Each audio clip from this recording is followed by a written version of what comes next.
ಎಲ್ಲ ನನ್ನ ಮೆಚ್ಚಿನ ವಿದ್ಯಾರ್ಥಿಗಳಿಗೆ ನಮಸ್ಕಾರ. ಇವತ್ತಿನ ಆನ್ಲೈನ್ ತರಗತಿಗಳಿಗೆ ನಿಮ್ಮೆಲ್ಲರಿಗೂ ಸ್ವಾಗತ. ಸೊ ಮಾರ್ಕೆಟಿಂಗ್ ಮ್ಯಾನೇಜ್ಮೆಂಟ್ ಅನ್ನೋ ಒಂದು ಸಬ್ಜೆಕ್ಟ್ ಅಲ್ಲಿ ಈಗ ಅಂತಿಮ ಅಧ್ಯಾಯ ಚಿಲ್ಲರೆ ಮಾರುಕಟ್ಟೆ ಪ್ರಕ್ರಿಯೆ ಅಥವಾ ರಿಟೇಲ್ ಮಾರ್ಕೆಟಿಂಗ್ ಅನ್ನೋ ವಿಷಯದ ಬಗ್ಗೆ ಇವತ್ತಿನ ನಾವು ಚರ್ಚೆಯನ್ನ ಶುರು ಮಾಡ್ತೀವಿ. ಈ ಒಂದು ಅಧ್ಯಾಯವನ್ನ ಈ ಒಂದು ಚಾಪ್ಟರ್ ನಾನು 4 ವಿಡಿಯೋಗಳಲ್ಲಿ ಪ್ರೆಸೆಂಟೇಷನ್ ಮಾಡ್ತೇನೆ. ಸೊ ಈ ಎಲ್ಲಾ ವಿಡಿಯೋಗಳು ನಿಮಗೆ ಯೂಟ್ಯೂಬ್ ನಲ್ಲೇ ಸಿಗುತ್ತೆ. ಸೊ ನನ್ನ ಚಾನಲ್ ಬಂದು ಮೂನ್ಸ್ ನಾಲೆಜ್ ಹಬ್ ಅಂತಿದೆ, ನಿಮಗೆ ಅಲ್ಲಿ ವಿಡಿಯೋಗಳು ಸಿಗುತ್ತೆ. ನಿಮ್ಗೆ ಇಷ್ಟ ಆದರೆ ಆ ವಿಡಿಯೋಗಳನ್ನ ಲೈಕ್ ಮಾಡಬಹುದು. ಸೊ ಇವತ್ತು ಶುರು ಮಾಡೋಣ. ಶುರು ಮಾಡ್ಲಿಕ್ಕೆ ಮುಂಚೆ ಒಂದು ವಿಷಯ, ಬೇಸಿಕ್ ಇನ್ಫಾರ್ಮೇಶನ್ ನಾವು ತಿಳ್ಕೊಂಡಿರ್ಬೇಕು. ಅವು ಚಾನಲ್ಸ್ ಆಫ್ ಡಿಸ್ಟ್ರಿಬ್ಯೂಷನ್, ಹಂಚಿಕೆಯ ಮಾರ್ಗಗಳು. ಹಂಚಿಕೆಯ ಮಾರ್ಗಗಳು ಅಂತ ಹೇಳಿದ್ರೆ ಒಂದು ಉತ್ಪನ್ನ ಉತ್ಪಾದನೆ ಆದ ನಂತರ ಯಾವ ಬೇರೆ ಬೇರೆ ಹಂತಗಳನ್ನ ದಾಟಿ ಫೈನಲ್ ಕಸ್ಟಮರ್ ಅಥವಾ ಅನುಭೋಗಿಯನ್ನ ತಲುಪುತ್ತೆ, ಕನ್ಸ್ಯೂಮರ್ ಅನ್ನ ತಲುಪುತ್ತೆ ಅನ್ನೋದನ್ನ ನಾವು ತಿಳ್ಕೊಳ್ಬೇಕಾಗತ್ತೆ. ಕನ್ಸ್ಯೂಮರ್ ಅಂತ ಹೇಳಿದ್ರೆ ನೆನಪಿರ್ಲಿ, ಕನ್ಸ್ಯೂಮರ್ ಅಂತ ಹೇಳಿದ್ರೆ ಆ ಒಂದು ಉತ್ಪನ್ನವನ್ನ ಅಂತಿಮವಾಗಿ ಬಳಕೆ ಮಾಡುವಂತಹ ಒಬ್ಬ ವ್ಯಕ್ತಿ. ಅವನು ತನ್ನ ವೈಯಕ್ತಿಕ ಬಳಕೆಗಾಗಿ ಅಂತ ಹೇಳಿದ್ರೆ ಪ್ರೈವೇಟ್ ಕನ್ಸಂಪ್ಷನ್ಗೋಸ್ಕರ ಅದನ್ನ ಯೂಸ್ ಮಾಡಬೇಕು. ಇಲ್ಲಿ ನಮ್ಗೆ ತುಂಬಾ ಪಾಪ್ಯುಲರ್ ಆಗಿ 5 ಹಂತಗಳು ಅಥವಾ 5 ಟೈಪ್ಸ್ ಕಂಡು ಬರುತ್ತೆ. ನೋಡೋಣ. ಸೊ ಇದು ಮೊದಲನೇದು, ಹಂಚಿಕೆಯ ಮಾರ್ಗದಲ್ಲಿ ತುಂಬಾ ಪಾಪ್ಯುಲರ್ ಆಗಿ ಕಂಡು ಬರುವಂತದ್ದು. ಇದರಲ್ಲಿ ನಮಗೆ 5 ಪಾರ್ಟೀಸ್, 5 ವ್ಯಕ್ತಿಗಳು ಕಂಡು ಬರ್ತಾರೆ. ತಯಾರಕ, ಪ್ರತಿನಿಧಿ, ಸಗಟು ಅಂದ್ರೆ ಹೋಲ್ಸೇಲ್ ಡಿಸ್ಟ್ರಿಬ್ಯೂಟರ್, ನಂತರ ರಿಟೇಲರ್ ಅಂತ ಬರ್ತಾರೆ, ಚಿಲ್ಲರೆ ವ್ಯಾಪಾರಿ, ಕಡೆಯದಾಗಿ ನಮ್ಗೆ ಅನುಭೋಗಿ ಅಥವಾ ಕನ್ಸ್ಯೂಮರ್ ಅನ್ನೋರು ಇರ್ತಾರೆ. ನಮಗೂ ತಯಾರಕ ಅಂತ ಹೇಳಿದ್ರೆ ಅವನೇನ್ ಮಾಡ್ತಾನೆ, ನಮಗೆ ಬೇಕಾಗಿರುವಂತಹ ಒಂದು ಉತ್ಪನ್ನವನ್ನ ಉತ್ಪಾದನೆ ಮಾಡ್ತಾನೆ. ಪ್ರತಿನಿಧಿ ಅಂತ ಹೇಳಿದ್ರೆ ಅವ್ರೇನ್ ಮಾಡ್ತಾರೆ, ತಯಾರಕರಿಂದ ವಸ್ತುಗಳನ್ನ ಪಡೆದುಕೊಂಡು ಅವರ ಪರವಾಗಿ ಹಂಚಿಕೆಯ ಒಂದು ಕಾರ್ಯವನ್ನ, ಹಂಚಿಕೆಯ ಒಂದು ಜವಾಬ್ದಾರಿಯನ್ನ ತಾವು ಹೊಂದಿರ್ತಾರೆ. ಇವ್ರೇನ್ ಮಾಡ್ತಾರೆ, ಈ ಒಂದು ಜವಾಬ್ದಾರಿ ಪಡ್ಕೊಂಡ್ಮೇಲೆ ಉತ್ಪನ್ನಗಳನ್ನ ಹೋಲ್ಸೇಲ್ ಡಿಸ್ಟ್ರಿಬ್ಯೂಟರ್ಸ್ ಅಥವಾ ಹೋಲ್ಸೇಲರ್ಸ್ ಅಥವಾ ಡಿಸ್ಟ್ರಿಬ್ಯೂಟರ್ಸ್ ಅಂತ ಹೇಳಿದ್ರೆ ಹಂಚಿಕೆದಾರರು ಏನಿರ್ತಾರೆ ಅವರಿಗೆ ಲಾರ್ಜ್ ಕ್ವಾಂಟಿಟೀಸ್ ಅಂತ ಹೇಳಿದ್ರೆ ದೊಡ್ಡ ಪ್ರಮಾಣದಲ್ಲಿ ಮಾರಾಟ ಮಾಡ್ತಾರೆ. ಈ ದೊಡ್ಡ ಪ್ರಮಾಣದಲ್ಲಿ ಕೊಂಡ್ಕೊಂಡಂತಹ ಈ ಹೋಲ್ಸೇಲರ್ಸ್ ಅಥವಾ ಡಿಸ್ಟ್ರಿಬ್ಯೂಟರ್ಸ್, ಹಂಚಿಕೆದಾರರು ಏನಿರ್ತಾರೆ ಅವರು ಅದನ್ನ ಮತ್ತೆ ಸಣ್ಣ ಭಾಗಗಳಾಗಿ ವಿಂಗಡಿಸಿ ಚಿಲ್ಲರೆ ವ್ಯಾಪಾರಿಗಳು ಅಥವಾ ರಿಟೇಲರ್ ಅನ್ನೋರಿಗೆ ಮಾರಾಟ ಮಾಡ್ತಾರೆ. ಈ ಚಿಲ್ಲರೆ ವ್ಯಾಪಾರಿಗಳು ಅಂತ ಹೇಳಿದ್ರೆ ನಮ್ಮ ಮನೆಗಳಲ್ಲಿ ಹತ್ರದಲ್ಲಿ ನಮ್ ಕಂಡು ಬರುವಂತಹ ಅಂಗಡಿಗಳೇನು, ಮಳಿಗೆಗಳೇನಿರುತ್ತೆ ಅವರು ಇವ್ರೇನ್ ಮಾಡ್ತಾರೆ, ಹೋಲ್ಸೇಲರ್ಸ್ ಇಂದ ಕೊಂಡುಕೊಂಡಂತಹ ಒಂದು ಪ್ರಮಾಣವನ್ನ ಮತ್ತೆ ಸಣ್ಣ ಭಾಗಗಳಾಗಿ ವಿಂಗಡಣೆ ಮಾಡಿ ಫೈನಲ್ ಕನ್ಸ್ಯೂಮರ್ ಅಂದ್ರೆ ನಮಗೆ ಮಾರಾಟ ಅನ್ನೋದನ್ನ ಮಾಡ್ತಾರೆ. ಇದು ತುಂಬಾ ಪಾಪ್ಯುಲರ್ ಆಗಿ ಕಂಡುಬರುವಂತಹ ಒಂದು ಹಂಚಿಕೆಯ ಮಾರ್ಗ. ಎರಡನೇದು ಬಂದು ಇಲ್ಲಿ ನಮಗೆ ಏಜೆಂಟ್ ಇರೋದಿಲ್ಲ. ತಯಾರಕರು ನೇರವಾಗಿ ಸಗಟು ವ್ಯಾಪಾರಿಗಳಿಗೆ ಮಾರಾಟ ಮಾಡ್ತಾರೆ. ಸಗಟು ವ್ಯಾಪಾರಿಗಳು ಚಿಲ್ಲರೆ ವ್ಯಾಪಾರಿಗಳಿಗೆ ಮಾರಾಟ ಮಾಡ್ತಾರೆ. ಅವರು ಅನುಭೋಗಿ ಅಥವಾ ಕಸ್ಟಮರ್ಸ್ಗೆ ಮಾರಾಟ ಅನ್ನೋದನ್ನ ಮಾಡ್ತಾರೆ. ಒಂದು ನೆನಪಿರ್ಲಿ, ನಾನು ಕ್ಲಾಸ್ ನಲ್ಲಿ ಒಂದ್ಸರಿ ಡಿಸ್ಕಸ್ ಮಾಡಿದೆ, ಅನುಭೋಗಿಗೂ ಅಂದ್ರೆ ಕನ್ಸ್ಯೂಮರ್ಗೂ ಕಸ್ಟಮರ್ಗೂ ಡಿಫರೆನ್ಸ್ ಏನಿದೆ, ಗ್ರಾಹಕನಿಗೂ ಅನುಭೋಗಿಗೂ ಏನು ವ್ಯತ್ಯಾಸ ಇದೆ ಅಂತ ಹೇಳಿದೆ. ನೆನಪಿರ್ಲಿ, ಕನ್ಸ್ಯೂಮರ್ ಅಂತ ಹೇಳಿದ್ರೆ ಆ ಒಂದು ವಸ್ತುವನ್ನ ಅಂತಿಮ ಬಳಕೆ ಮಾಡೋನು. ಕಸ್ಟಮರ್ ಅಂತ ಹೇಳಿದ್ರೆ ಅವನು ಅಂತಿಮವಾಗಿ ಬಳಕೆ ಮಾಡಬಹುದು ಅಥವಾ ಮಾಡದೇನು ಇರಬಹುದು ಅಂತ ಹೇಳಿದ್ರೆ ನಮ್ಮ ಬದಲಾಗಿ ಬೇರೆಯವ್ರ ಬದಲಾಗಿ ಅವ್ನು ಕೊಂಡ್ಕೊಂಡಿರ್ತಾನೆ. ಉದಾಹರಣೆಗೆ ಈಗ ಯಾವುದೋ ಒಂದು ವಸ್ತುವನ್ನ ಈಗ ನಿಮ್ಮ ತಂದೆ ತಗೊಂಡ್ ಬಂದು ಅವರೇ ಅದನ್ನ ಬಳಕೆ ಮಾಡಿದ್ರೆ ಅವ್ರೇನಾಗ್ತಾರೆ, ಕಸ್ಟಮರ್ ಕೂಡ ಅವರೇ ಆಗ್ತಾರೆ, ಕನ್ಸ್ಯೂಮರ್ ಕೂಡ ಅವರೇ ಆಗ್ತಾರೆ. ಗ್ರಾಹಕ ಮತ್ತು ಅನುಭೋಗಿ ಒಂದೇ ಆಗಿರ್ತಾರೆ. ಆದರೆ ಅವರು ತಗೊಂಡ್ ಬರುವಂತದ್ದು ನಿಮಗೋಸ್ಕರ ಆಗಿದ್ರೆ ನಿಮ್ಮ ತಂದೆ ಏನಾಗ್ತಾರೆ, ಗ್ರಾಹಕರಾಗಿರ್ತಾರೆ, ಕಸ್ಟಮರ್ ಆಗ್ತಾರೆ. ಬಟ್ ಅದನ್ನ ನಿಜವಾಗ್ಲೂ ಬಳಕೆ ಮಾಡ್ತಿರೋದು ಯಾರು, ನೀವುಗಳು. ಸೊ ನೀವೇನಾಗ್ತೀರಾ, ಕನ್ಸ್ಯೂಮರ್ ಅಥವಾ ಅನುಭೋಗಿಗಳು ಆಗಿರ್ತೀರ. ಈಗ ಮೂರನೇ ಲೈನು ಇಲ್ಲೇನಾಗತ್ತೆ ಅಂತ ಹೇಳಿದ್ರೆ ಹೋಲ್ಸೇಲರ್ ಬದಲಾಗಿ ಡಿಸ್ಟ್ರಿಬ್ಯೂಟರ್ ಬರ್ತಾನೆ, ಹಂಚಿಕೆದಾರ. ಸೊ ಇಲ್ಲಿ ಕೂಡ ನಮ್ಗೆ ಪ್ರತಿನಿಧಿ ಇರೋದಿಲ್ಲ. ಅವನು ಕೂಡ ಲಾರ್ಜ್ ಕ್ವಾಂಟಿಟಿನಲ್ಲಿ ಪರ್ಚೇಸ್ ಮಾಡಿರ್ತಾನೆ. ಅದನ್ನ ಸ್ವಲ್ಪ ಸ್ಮಾಲ್ ಕ್ವಾಂಟಿಟಿ ಆಗಿ ಡಿವೈಡ್ ಮಾಡಿ ಏನ್ ಮಾಡ್ತಾನೆ, ಚಿಲ್ಲರೆ ವ್ಯಾಪಾರಿಗಳಿಗೆ ಮಾರಾಟ ಮಾಡ್ತಾನೆ. ಚಿಲ್ಲರೆ ವ್ಯಾಪಾರಿಗಳು ಅನುಭೋಗಿಗಳಿಗೆ ಎಷ್ಟು ಅವಶ್ಯಕತೆ ಇರುತ್ತೆ ಅಷ್ಟು ಪ್ರಮಾಣಕ್ಕೆ ಅದನ್ನು ಮತ್ತೆ ವಿಭಜನೆ ಮಾಡಿ ಮಾರಾಟ ಅನ್ನೋದನ್ನ ಮಾಡ್ತಾನೆ. ಈಗ ನಾಲ್ಕನೇ ಒಂದು ಮಾರ್ಗ, ನಾಲ್ಕನೇ ಒಂದು ಚಾನೆಲ್ ಏನಾಗುತ್ತೆ, ಡಿಸ್ಟ್ರಿಬ್ಯೂಟರ್ ಕೂಡ ಇರೋದಿಲ್ಲ. ತಯಾರಕರು ಏನ್ ಮಾಡ್ತಾರೆ, ನೇರವಾಗಿ ಚಿಲ್ಲರೆ ವ್ಯಾಪಾರಿಗಳಿಗೆ ಮಾರಾಟ ಅನ್ನೋದನ್ನ ಮಾಡ್ತಾರೆ. ಚಿಲ್ಲರೆ ವ್ಯಾಪಾರಿ ನಮ್ಗೆ ಕನ್ಸ್ಯೂಮರ್ಸ್ ಅಂತ ಹೇಳಿದ್ರೆ ಅನುಭವಿಗಳಿಗೆ ಮಾರಾಟ ಮಾಡ್ತಾರೆ. ತುಂಬಾ ಪಾಪ್ಯುಲರ್ ಎಕ್ಸಾಂಪಲ್ ಅಂತ ಹೇಳಿದ್ರೆ ಈ ರಿಟೇಲರ್ಸ್ ಅಂತ ಹೇಳಿದ್ರೆ ಈ ಫ್ಲಿಪ್ಕಾರ್ಟ್, ಅಮೆಝಾನ್ ಅವ್ರು ಏನ್ ಮಾಡ್ತಾರೆ, ಉತ್ಪಾದಕರಿಂದ ಕೊಂಡ್ಕೊಂಡು ಅದನ್ನ ನಮ್ಗೆ ಏನ್ ಮಾಡ್ತಾರೆ, ಡೈರೆಕ್ಟ್ ಆಗಿ ಮಾರಾಟ ಮಾಡ್ತಾರೆ. ಸೊ ಅವ್ರು ಏನ್ ಮಾಡ್ಬೋದು, ನಾವು ಚಿಲ್ಲರೆ ವ್ಯಾಪಾರಿಗಳಿಗೆ ತಗೊಳ್ಬಹುದು. ಕೊನೆಯದಾಗಿ ಏನಂತ ಹೇಳಿದ್ರೆ ತಯಾರಕರೇ ನೇರವಾಗಿ ಅನುಭೋಗಿಗಳಿಗೆ ಏನ್ ಮಾರಾಟ ಅನ್ನೋದನ್ನ ಮಾಡುವಂಥದ್ದು. ಇದು ಕೂಡ ಬಳಕೆಯಲ್ಲಿ ಇದೆ. ಈ ಸಂಸ್ಥೆಗಳು ಏನಾಗುತ್ತೆ, ಕೆಲವೊಂದು ಸಂಸ್ಥೆಗಳು ಕೆಲವೊಂದು ಡಿಸ್ಟ್ರಿಬ್ಯೂಷನ್ ಚಾನಲ್ಸ್ ನ ಬಳಸಬಹುದು ಅಥವಾ ಎಲ್ಲಾ ರೀತಿಯ ಚಾನಲ್ಸ್ ನ ಕೂಡ ಅವರ ಅವಶ್ಯಕತೆ ಮತ್ತೆ ಕಮ್ಯುನಿಕೇಶನ್ ಮತ್ತೆ ಟ್ರಾನ್ಸ್ಪೋರ್ಟೇಶನ್ ಏನಿದೆ ಅದರ ಒಂದು ಅನುಕೂಲದ ಆಧಾರದ ಮೇಲೆ ಡಿಸೈಡ್ ಅನ್ನೋದನ್ನ ಮಾಡ್ಕೊಂಡಿರ್ತಾರೆ. ಮುಂದೆ ಚಿಲ್ಲರೆ ಮಾರುಕಟ್ಟೆ. ಚಿಲ್ಲರೆ ಮಾರುಕಟ್ಟೆ ಅಂದ್ರೇನು, ರಿಟೇಲ್ ಮಾರ್ಕೆಟ್. ಥಿಯರಿಟಿಕಲಿ ನಾವು ನೋಡಿದಾಗ ಏನಾಗುತ್ತೆ, ರಿಟೇಲ್ ಅನ್ನೋ ಪದ ಫ್ರೆಂಚ್ ಭಾಷೆಯಿಂದ ಬಂದಿರುತ್ತೆ. ರಿಟೇಲರ್ ಅಂತ ಒಂದು ಪದ ಇರುತ್ತೆ ಫ್ರೆಂಚ್ ಭಾಷೆನಲ್ಲಿ, ಅದರಿಂದ ಇದು ಉಗಮವಾಗಿದೆ, ಆರಿಜಿನ್ ಆಗಿರುತ್ತೆ. ಇದರ ಅರ್ಥ ಅಂತ ಹೇಳಿದ್ರೆ ಸೆಲ್ ಇನ್ ಸ್ಮಾಲ್ ಕ್ವಾಂಟಿಟೀಸ್. ಇನ್ನೊಂದು ಅರ್ಥ ಬರುತ್ತೆ ಬ್ರೇಕ್ ದ ಬಲ್ಕ್ ಅಂತ ಹೇಳಿದ್ರೆ ಬೃಹತ್ ಗಾತ್ರವನ್ನು ಸಣ್ಣದಾಗಿ ವಿಭಜನೆ ಮಾಡುವಂಥದ್ದು ಅಥವಾ ಸಣ್ಣ ಪ್ರಮಾಣದಲ್ಲಿ ಮಾರಾಟ ಮಾಡುವಂಥದ್ದು. ಇದರ ಪ್ರಕಾರ ಏನಂತ ಹೇಳಿದ್ರೆ ಅನುಭೋಗಿಗಳ ಅಗತ್ಯಕ್ಕೆ ತಕ್ಕಂತೆ ಬೃಹತ್ ಗಾತ್ರದಲ್ಲಿರುವಂತಹ ಸರಕುಗಳು, so the products which are in bulk or in large quantities, they should be divided into small quantities according to the requirements of the customers. So ಅನುಭೋಗಿಗಳ ಅಗತ್ಯಕ್ಕೆ ತಕ್ಕಂಗೆ ನಾವು ಅದನ್ನ ಸಣ್ಣ ಭಾಗಗಳಾಗಿ ಸಣ್ಣ ಪ್ರಮಾಣಗಳಾಗಿ ವಿಭಜನೆ ಮಾಡಿ ಮಾರಾಟ ಮಾಡೋದು. ಈ ಮಾರಾಟ ಮಾಡುವಂತ ವ್ಯಕ್ತಿಯನ್ನು ನಾವೇನ್ ಕರಿತೀವಿ, ರಿಟೇಲರ್ ಅಥವಾ ಚಿಲ್ಲರೆ ವ್ಯಾಪಾರಿ ಅಂತ ಕರಿತೀವಿ. ಇದನ್ನೇ ಅಂತಿಮ ಅನುಭೋಗಿಗಳ ಅಪೇಕ್ಷೆ ಅನುಗುಣವಾಗಿ ಬಯಸಿದ ಪ್ರಮಾಣಗಳಲ್ಲಿ ಸೂಕ್ತ ಸಮಯಕ್ಕೆ, ಸೊ ರೈಟ್ ಟೈಮ್ ನಲ್ಲಿ ಪೂರೈಕೆ ಮಾಡುವಂತಹ ವ್ಯಕ್ತಿ ಆಗಿರಬಹುದು, ಸಂಸ್ಥೆ ಆಗಿರಬಹುದು ಅಥವಾ ಮಧ್ಯವರ್ತಿ ಮಿಡಲ್ ಮ್ಯಾನ್ ಕೂಡ ಆಗಿರಬಹುದು ಈ ಒಂದು ಚಿಲ್ಲರೆ ವ್ಯಾಪಾರಿ. ಇಲ್ಲಿ ನಾವು ಹಿಂದಿನ ಸ್ಲೈಡ್ ನಲ್ಲಿ ಗಮನಿಸಿದಂಗೆ ಚಿಲ್ಲರೆ ವ್ಯಾಪಾರಿಯು ಹಂಚಿಕೆ ಮಾರ್ಗದಲ್ಲಿ ಕಡೆಯ ಕೊಂಡಿಯಾಗಿರ್ತಾನೆ ಅಂತ ಹೇಳಿದ್ರೆ ಅನುಭೋಗಿ ಮುಂಚೆ ಕಂಡು ಬರುವಂತಹ ಕಡೆಯ ಒಬ್ಬ ವ್ಯಕ್ತಿ ಆಗಿರ್ತಾನೆ ಈ ಚಿಲ್ಲರೆ ಮಾರುಕಟ್ಟೆ ವ್ಯಾಪಾರಿ. ಈಗ ಚಿಲ್ಲರೆ ಮಾರುಕಟ್ಟೆ ಇದೇನಾಗ್ತಾ ಇದೆ ಅಂತ ಹೇಳಿದ್ರೆ ಡೆವಲಪ್ಮೆಂಟ್ ಜಾಸ್ತಿ ಆಗ್ತದೆ, ಅಭಿವೃದ್ಧಿ ಜಾಸ್ತಿ ಆಗ್ತದೆ. ತುಂಬಾ ಮುಖ್ಯವಾಗಿ ಇಂಟರ್ನೆಟ್ ಟೆಕ್ನಾಲಜಿ ಅಥವಾ ಕಮ್ಯುನಿಕೇಶನ್ ಟೆಕ್ನಾಲಜೀಸ್ ಏನ್ ತುಂಬಾ ದೊಡ್ಡ ಮಟ್ಟದಲ್ಲಿ ಬೆಳವಣಿಗೆ ಆಗ್ತಾ ಇದೆ. ಇದರಿಂದ ಈ ಚಿಲ್ಲರೆ ಮಾರುಕಟ್ಟೆಯ ಒಂದು ಗಾತ್ರ, ಸ್ವರೂಪ, ದಿಕ್ಕು ಜೊತೆಗೆ ವ್ಯಾಪ್ತಿ ಅಂತ ಹೇಳಿದ್ರೆ ಸ್ಕೋಪ್, ಡೈರೆಕ್ಷನ್ ಅಂಡ್ ಕವರೇಜ್ ಏನಾಗ್ತದೆ, ದೊಡ್ಡ ಮಟ್ಟದಲ್ಲಿ ಬದಲಾವಣೆಗಳನ್ನ ಕಂಡು ಬರ್ತಾ ಇದೆ. ಈ ಚಿಲ್ಲರೆ ಮಾರುಕಟ್ಟೆ ಅನ್ನೋದು ಕೇವಲ ಉತ್ಪನ್ನಗಳಿಗಷ್ಟೇ ಅಲ್ಲ, ಸೇವೆಗಳಿಗೂ ಕೂಡ ಇದು ಅಪ್ಲೈ ಆಗ್ತಾ ಇದೆ. ಸೊ ಯಾವ ಸೇವೆಗಳು? ಬ್ಯಾಂಕಿಂಗ್ ಅಂತ ಹೇಳಿದ್ರೆ ರಿಟೇಲ್ ಡಿವಿಷನ್ ಅಂತಾನೆ ಇರುತ್ತೆ. ಅದೇ ರೀತಿಯಲ್ಲಿ ವಿಮೆ, ವೈದ್ಯಕೀಯ, ಶಿಕ್ಷಣ ಎಜುಕೇಶನ್, ಬಾಡಿಗೆ ಮತ್ತು ಭೋಗ್ಯ, rent or lease operations, next ಉಪಹಾರ ಅಂದ್ರೆ ಊಟಕ್ಕೆ ಸಂಬಂಧಪಟ್ಟಿರುವಂತಹದ್ದು, ಸಾರಿಗೆ, ವಣಿಕ ಬ್ಯಾಂಕಿಂಗ್ ಅಂತ ಹೇಳಿದ್ರೆ ಮರ್ಚೆಂಟ್ ಬ್ಯಾಂಕಿಂಗ್ ಮುಂತಾದ ಸೇವಾ ಕ್ಷೇತ್ರಗಳಲ್ಲೂ ಕೂಡ ಈ ಚಿಲ್ಲರೆ ಮಾರುಕಟ್ಟೆ ರಿಟೇಲ್ ಮಾರ್ಕೆಟಿಂಗ್ ಅನ್ನೋದು ಶುರುವಾಗಿದೆ.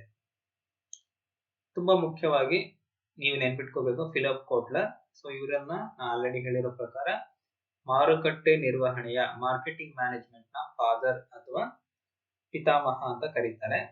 ಇವರ ಪ್ರಕಾರ ವೈಯಕ್ತಿಕ ಅಂತ ಹೇಳಿದ್ರೆ ಪ್ರೈವೇಟ್ ಆರ್ ಪರ್ಸನಲ್ ಅಥವಾ ವ್ಯವಹಾರೇತರ ಬಳಕೆ ಅಂತ ಹೇಳಿದ್ರೆ ಕಮರ್ಷಿಯಲ್ ಪರ್ಪಸಸ್ಗೋಸ್ಕರ ಅಲ್ಲದೆ ತನ್ನ ಸ್ವಂತ ಬಳಕೆಗೋಸ್ಕರ ಒಬ್ಬ ಅನುಭೋಗಿಯು ನೇರವಾಗಿ ಸರಕುಗಳನ್ನು ಮತ್ತು ಸೇವೆಗಳನ್ನು ಮಾರಾಟ ಮಾಡುವ ಎಲ್ಲಾ ಚಟುವಟಿಕೆಗಳಿಗೆ ಏನಂತ ಕರಿತೀವಿ ನಾವು ಚಿಲ್ಲರೆ ವ್ಯಾಪಾರ ಅಂತ ಕರಿತೀವಿ. ಅನುಭೋಗಿಗಳಿಗೆ ಅವರ ಪರ್ಸನಲ್ ಕನ್ಸಂಪ್ಷನ್ ಬಿಸ್ನೆಸ್ ಯೂಸ್ಗೋಸ್ಕರ ಅವ್ರು ಕೊಂಡ್ಕೊಂಡ್ರೆ ಅದು ಚಿಲ್ಲರೆ ಮಾರುಕಟ್ಟೆ ಆಗೋದಿಲ್ಲ. ಅದು ಅವರ ಒಂದು ಬಳಕೆಗೋಸ್ಕರ ಆಗಿದ್ರೆ ಮಾತ್ರ ಅದೇನದು ಚಿಲ್ಲರೆ ಮಾರುಕಟ್ಟೆ ಆಗುತ್ತೆ. ಈಗ ಚಿಲ್ಲರೆ ಮಾರುಕಟ್ಟೆಯ ಸ್ವರೂಪ, so scope of retail marketing ಹೇಗಿದೆ ಅಂತ ತಿಳ್ಕೊಳ್ಳೋಕೆ ಮುಂಚೆ ಇಲ್ಲೂ ಕೂಡ ನಮಗೆ ಕೆಲವೊಂದು ಮೂಲ ಅಂಶಗಳನ್ನ ನಾವು ತಿಳ್ಕೊಳ್ಬೇಕಾಗುತ್ತೆ. ಯಾವುದು? ಸಂಘಟಿತ ಮತ್ತು ಅಸಂಘಟಿತ ವಲಯಗಳು, organised and unorganised sectors. So retailing ಅಲ್ಲಿ ಎರಡು ಬರುತ್ತೆ, ಎರಡು ರೀತಿ ಬರುತ್ತೆ, ಎರಡು ವಲಯಗಳು, ಸಂಘಟಿತ ಮತ್ತು ಅಸಂಘಟಿತ ವಲಯ.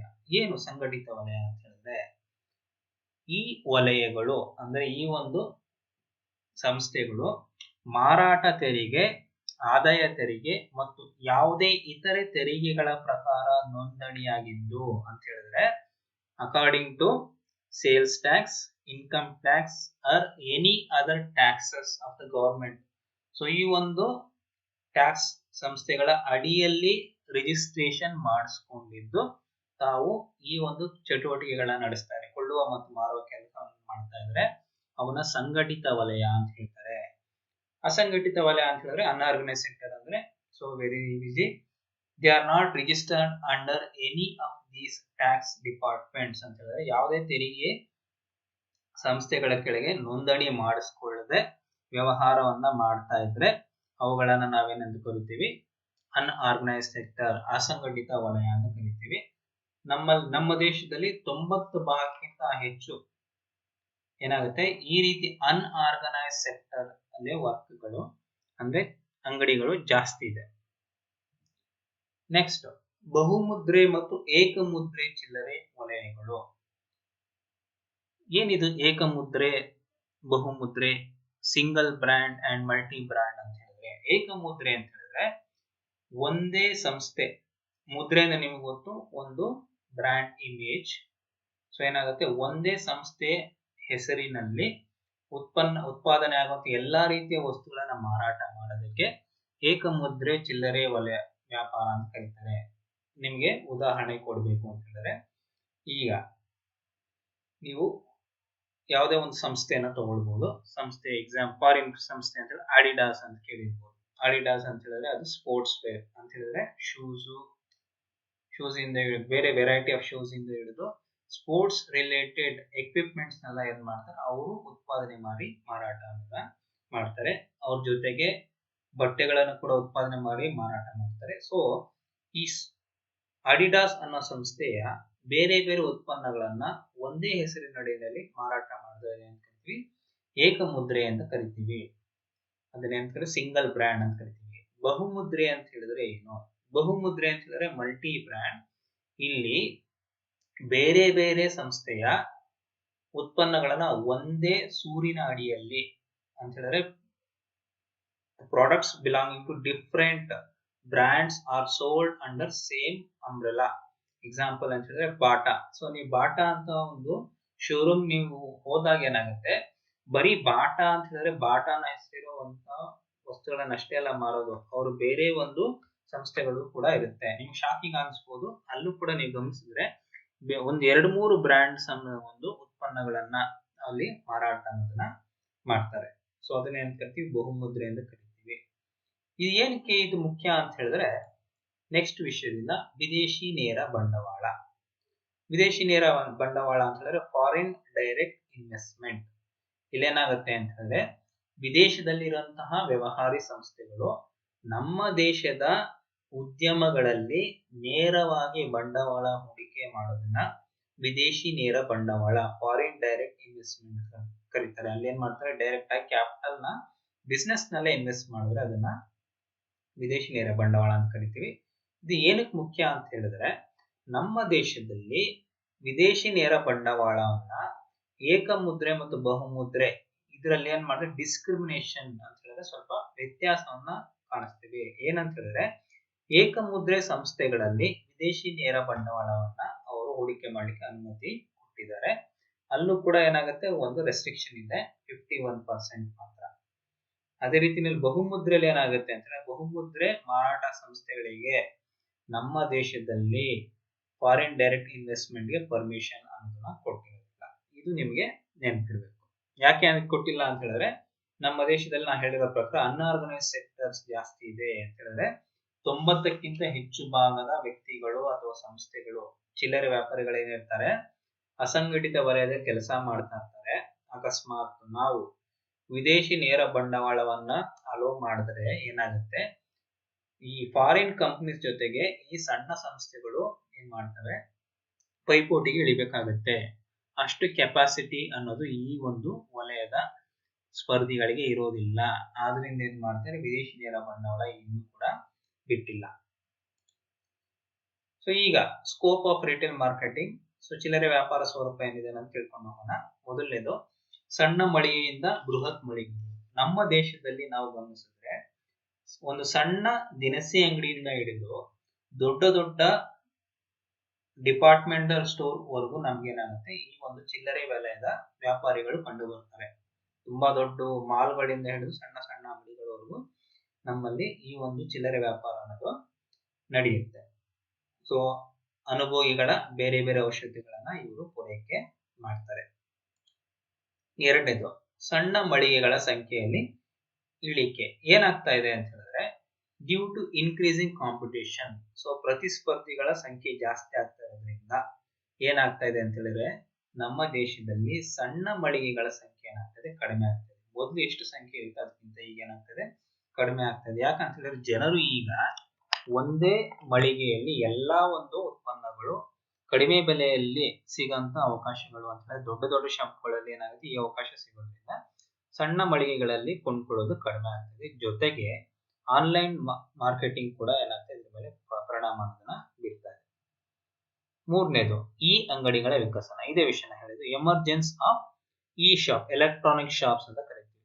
ಸೊ ಎಲೆಕ್ಟ್ರಾನಿಕ್ ಶಾಪ್ಸ್ ಅಂದ್ರೆ ಏನು, ನಮ್ಗೆ ತಿಳಿಯೋದಂತೆ Amazon, Flipkart, Snapdeal, Jabong. So ಈ ರೀತಿ ಏನ್ ಮಾಡ್ತಾ ಇದೆ ಅಂತ ಹೇಳಿದ್ರೆ, ಬೃಹತ್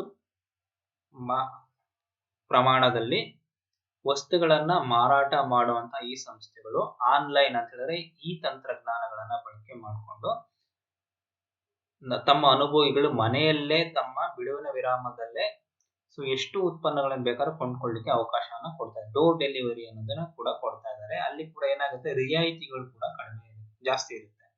ಸೊ ಬೆಲೆ ಕಡಿಮೆ ಇರುತ್ತೆ, ರಿಯಾಯಿತಿಗಳು ಸಿಗುತ್ತೆ. ತಮ್ಮ ಮನೆಗಳಿಗೆ ನೇರವಾಗಿ ಅವ್ರು ಏನ್ ಮಾಡ್ತಾರೆ, ಡೆಲಿವರಿಯನ್ನು ಕೊಡೋದ್ರಿಂದ ಸೊ ಇದರಲ್ಲಿ ಜಾಸ್ತಿ ಜನ ಇಷ್ಟವನ್ನ ಪಡ್ತಾ ಇದ್ದಾರೆ. ಸೊ ಇದರಿಂದ ಏನಾಗುತ್ತೆ, ಸೊ ಈ ಒಂದು ಕ್ಷೇತ್ರದಲ್ಲಿ ಪ್ರತಿಸ್ಪರ್ಧಿಗಳ ಸಂಖ್ಯೆ ಸಣ್ಣ ಸಂಸ್ಥೆಗಳದ್ದು ಕಡಿಮೆ ಆಗ್ತಾ ಇದೆ, ಇವುಗಳದ್ದು ಜಾಸ್ತಿ ಆಗ್ತಾ ಇದೆ. ನಂತರ 4ನೇ ಪಾಯಿಂಟ್, ಸೋಡಿ ಅಂಗಡಿಗಳ ಬೆಳವಣಿಗೆ. ಸೋಡಿ ಅಂಗಡಿಗಳು, ಸೋಡಿ ಅಂತಂದ್ರೆ ಡಿಸ್ಕೌಂಟ್ ಶಾಪ್ಸ್ ಅಂತ ಕರಿತೀವಿ. ಸೊ ನಿಮ್ಮ ಮನೆಗಳ ಹತ್ರ ನೀವು ನೋಡಿರ್ಬೋದು, ಕೆಲವು ಸಂಸ್ಥೆಗಳು ತಮ್ಮ ಅಂಗಡಿಯ ಹೆಸರಿನಲ್ಲಿ ಬೈ ಅಂಡ್ ಸೇವ್, ಕೊಳ್ಳಿ ಮತ್ತು ಉಳಿಸಿ ಅಂತ ತೋರಿಸ್ತಾರೆ. ಎಲ್ಲ ಏನಾಗುತ್ತೆ ಅಂತ ಹೇಳಿದ್ರೆ, ನೀವು ಈ ಒಂದು ಅಂಗಡಿಗಳಿಗೆ ಹೋದಾಗ ನೀವು ಫ್ರೀಡಮ್, ಸ್ವತಂತ್ರವಾಗಿ ಓಡಾಡಿಕೊಂಡು ನಿಮ್ಗೆ ಯಾವ ಬೇಕು ವಸ್ತುಗಳನ್ನ ಕೊಂಡ್ಕೊಳ್ಬಹುದು. ಈ ಒಂದು ಅಂಗಡಿಗಳಲ್ಲಿ ಬೆಲೆ ಅನ್ನೋದು ಬೇರೆ ಅಂಗಡಿಗಳಿಗಿಂತ ಕಡಿಮೆ ಇರುತ್ತೆ. ಅದಕ್ಕೆ ಇದನ್ನ ಕರಿತೀವಿ ಬೈ ಅಂಡ್ ಸೇಲ್ ಅಂತ ನಾವು ಕರಿತೀವಿ, ಬೈ ಅಂಡ್ ಸೇವ್. ನಂತರ ನೇರ ಮಾರಾಟ ಪ್ರಕ್ರಿಯೆ ಏನಾಗ್ತದೆ, ಈಗ ಈ ಒಂದು ನಾವು ಹಲವು ಹಂತಗಳನ್ನ ಗಮನಿಸಿದ್ವಲ್ಲ ಡಿಸ್ಟ್ರಿಬ್ಯೂಷನ್ ಚಾನಲ್ಸ್. ಈಗ ಏನಾಗ್ತಾ ಇದೆ ಅಂತ ಹೇಳಿದ್ರೆ, ಸಂಸ್ಥೆಗಳು ನೇರವಾಗಿ ಮಾರಾಟ ಮಾಡುವಂತಹ ಒಂದು ಪ್ರಯತ್ನಗಳನ್ನ ಹೆಚ್ಚಾಗಿ ರೂಢಿಸ್ಕೊಳ್ತಾ ಇದೆ.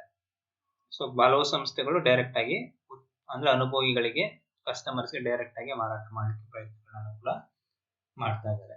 ಅದಕ್ಕೋಸ್ಕರ ಟೆಕ್ನಾಲಜಿ ಇರ್ಬೋದು, ಅಂಚೆ ಅಂತ ಹೇಳಿದ್ರೆ ಪೋಸ್ಟಲ್ ಡಿಪಾರ್ಟ್ಮೆಂಟ್ಸ್ ಇರ್ಬೋದು, ಸೊ ಇದೆಲ್ಲ ಟೆಲಿಕಮ್ಯುನಿಕೇಶನ್ ಇರ್ಬೋದು, ಇನ್ಫಾರ್ಮೇಶನ್ ಟೆಕ್ನಾಲಜಿ ಇರ್ಬೋದು, ಅಂದ್ರೆ ಮಾಹಿತಿ ತಂತ್ರಜ್ಞಾನ ವ್ಯವಸ್ಥೆಗಳು, ಇವೆಲ್ಲ ಏನು ಬೆಳವಣಿಗೆ ಆಗ್ತಾ ಇದೆ, ಅದರಿಂದ ನೇರವಾಗಿ ಅವರು ಅನುಭವಿಗಳ ಜೊತೆಗೆ ಮಾರಾಟ ಪ್ರಕ್ರಿಯೆಯನ್ನ ಮಾಡಲಿಕ್ಕೆ ಸುಲಭ ಆಗ್ತಾ ಇದೆ.